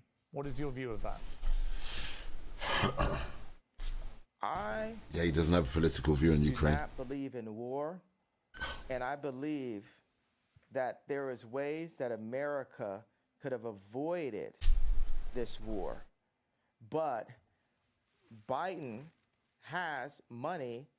Biden has reasons for us to be at war. Yeah, everyone in the EU knows it was Biden that blew up Nord Stream. We know it was Americans. You know that. Everyone knows it's Americans. You know that, right? How dumb would you have to be to believe that the Russians sabotaged their own multi-million-pound investment that they encased in concrete? Those tubes are encased in concrete, just in case oil tanker drags its anchor along the bottom. You don't want to cut a gas supply by that sort of accident. So they're all encased in concrete. So whoever did that, that's why they're saying it was the state actor who did that. It's not like two guys in a rowboat and a snorkel. Do you understand? Like to get I think at the shallowest point in that area, it's like 200 feet deep at the shallowest point. So we're talking submersibles and shit like that. We're not talking divers. We're talking like proper beep, beep, just like and large explosives. You do realise they didn't get all the pipelines. You do realise that. There's one of them that's still untouched. Yeah. Right now, for selfish reasons. And what I would like to do, without giving you too much information, I would like to speak with my political advisors to give you the exact information. I'm not gonna, hey, watch this one, Piers. I'm not gonna shoot from the hip on this one, especially talking about war and things as sensitive as Ukraine and the Russian war. No, we already got that the RETARD comment earlier that maybe we could work on that I feel like is going to be massively offensive, and I really do. Now that one, I do apologize to people that I offended earlier in the interview on that comment. Maybe we could look at scrubbing that if we deem. Well, actually, I would say this: yeah. It's an uncensored interview. You said something which you've now wished you hadn't said, and you've apologized. I actually think that says a lot about you, right? That shows you've got that ability to be self-aware, to understand when you cross a line. I think someone like you, with all your energy and creativity and your passion, you're going to say stuff. The way that you talk constantly and in such an extraordinary manner, you're going to trip up. You're going to say things the wrong way. I don't think there's anything wrong in when you do that, doing what you just did and saying, look, I'm sorry, I crossed a line, I apologize. It's actually quite empowering. You know what I think?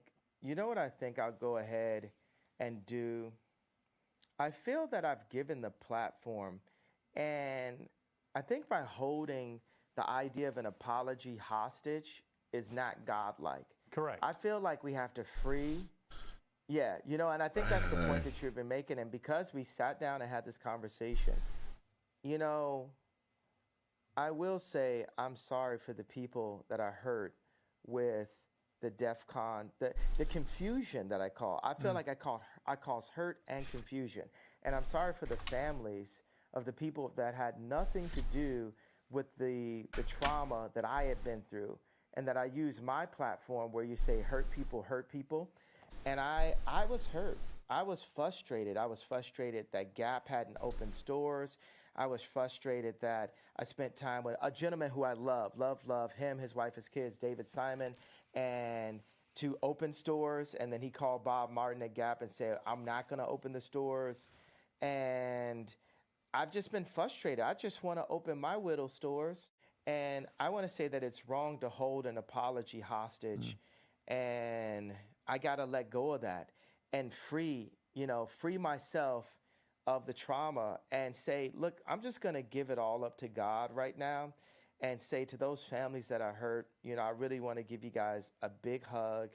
And I want to, I say, I'm sorry for hurting you with my comments. And I want to word it in not in like a political way, but in a presidential way, which means what I knew a president to be when I was growing up, in a sincere way. You know how people give those kind of, I want to give an apology, and you're like, but did you? You know what I'm saying? Yeah. Like, no, it has to be, I want to go to every person's grandmother and grandfather and every person's son and daughter, aunt and uncle, and give them a hug and say, you know what? I've been hurt, and I do want you to talk to your boys. I do want you to talk to the people that are in power, the people who do own the black voice, the people who do own the the vote, which a lot of Jewish business people do. And I want to be able to sit at the table with the contracts. I want my people to sit at the table with the contracts. I do want all of this, but I'm not going to hold my apology hostage till I get that. I'm going to start by taking accountability for my actions and the lack of sophistication in my wording. Like I said, I was sleepy, and it was taken in a way that I didn't mean to wasn't be a taken. tirade. Some attention. But I don't want the conversation to go away just because I came to you guys and said, I understand how I hurt you, and I'm sorry for the pain that I've caused and the confusion that I caused. Now, that is said, right? But I don't want the conversation to go away that we are still in a place where these contracts are still up. My people are still getting screwed. This has to be opened up. And I'm not asking for a promise, but it would be a beautiful world as I release the pain that I've caused and the pain that I have in me, that grudge that I was holding, that you guys, some of you guys, 1, 2 of you guys step up and say, let's look at these contracts. Let's make it not be a known fact that the music industry is treacherous. Let's make it, because some of my kids do music. I don't want them to step into a treacherous place. I want it to be better for them than it was for me. So I want us to sit down and come together and really work on that. Would that make sense to you, Piers? You know what, Ye? If you'd simply said that in your tweet, I don't think there would have been any problem. And I'm very, very pleased, actually, that we've got to a place where you felt able to say that. And I think it was sincere. He said, I'm a bit sleepy right now, but when I wake up, I'm going DEFCON 2 on Jewish people. That was it. Context of the problem. And he also issued a sincere apology to people who were rightly offended by the way you phrased what you said. So I think that's a good place to finish the interview. And I'm very glad you got there. Okay, but it's not finished. I understand. The idea is not finished. I understand. That there's still a problem. I understand. No one's going to be in any doubt there's a problem. And by the way, I'm sure there is. I'm sure that a lot of the contracts in the music business are rigged against people like artists like yourself. I'm sure of it. I mean, it's always been the case from Elvis onwards. So I get Piers, it. Would you help me and my people? Would you help me and my athletes? I got so many athletes that go to my school that are like all the guys that are on Donda are headed to the NBA, right? Could you help me? Could you help us make these contracts better for our people by calling attention, by just allowing me on your platform, right? And let's look at some of the things and point these things out. Could we work together on Absolutely that over the next happy couple of years? Very happy to do that. Yeah. Very happy to do that. I think we should talk more often. All right. It's taken a long time to get here. I've thoroughly enjoyed our conversation. It's been 2 hours. It's been free rolling. It's been occasionally challenging. But we've got to a place where I think is a good place. And I've really enjoyed it. So thank you very much indeed, Ye, for sparing me the time. Yeah. I'm going to feel like I lost my stone I was holding. Yeah. Yeah. But I had to give it up to God. You know what I'm saying? Like, yes. You're gonna be bragging. You're gonna be bragging at dinner tonight. Like, yo, I talked to Ye. No one could do it. No one could do it. I did it. And I'm giving you this, and I'm gonna pray that you, as a fellow believer in Christ, will help me to expose all the wrong that's still currently happening to my people, specifically in the entertainment industry, because honestly, an entertainer. I'm very happy. To start with. I'm very happy to hold anyone to account who is behaving improperly, honestly. And I'm absolutely certain that entertainment business is riddled with people who try it on and exploit people. And I would be very happy to help you to expose that. But for now, I've got to leave it. Ye, we've had 2 hours. It's been remarkable. Thank you very much for your time. And there you have it. Boom, there you have it, there you have it. Right, Piers Morgan Uncensored. That was the interview with Kanye West. Boy, I'll let you know, over here in the UK, by the time that information's come over here, Kanye West is looking like Kanye West is looking like a big sellout. Anyone who doesn't take 5 minutes to find out what he was talking about, the sound bites they're using, the snippets, the photograph of him with Candace Owens wearing the White Lives Matter jumper over here, like it's just making him look like a treacherous individual, man. No word of a lie. I'm not gonna lie. Yeah, so I'm really glad that I actually watched that. I'm actually glad that I watched this, to tell you the truth. So I can actually hear from the horse's mouth. He's not crazy. He's saying some very intelligent things. I think he's saying 1 or 2 things that are going to rock the boat, man. I think he's saying 1 or 2 things that are going to play for Kanye. Yeah, because people have been off for less. Yeah. boy, he's proposed one or two really big overarching business ideas. Speaking of overarching business ideas, shout out to CFR TV. Well, go on, my brethren.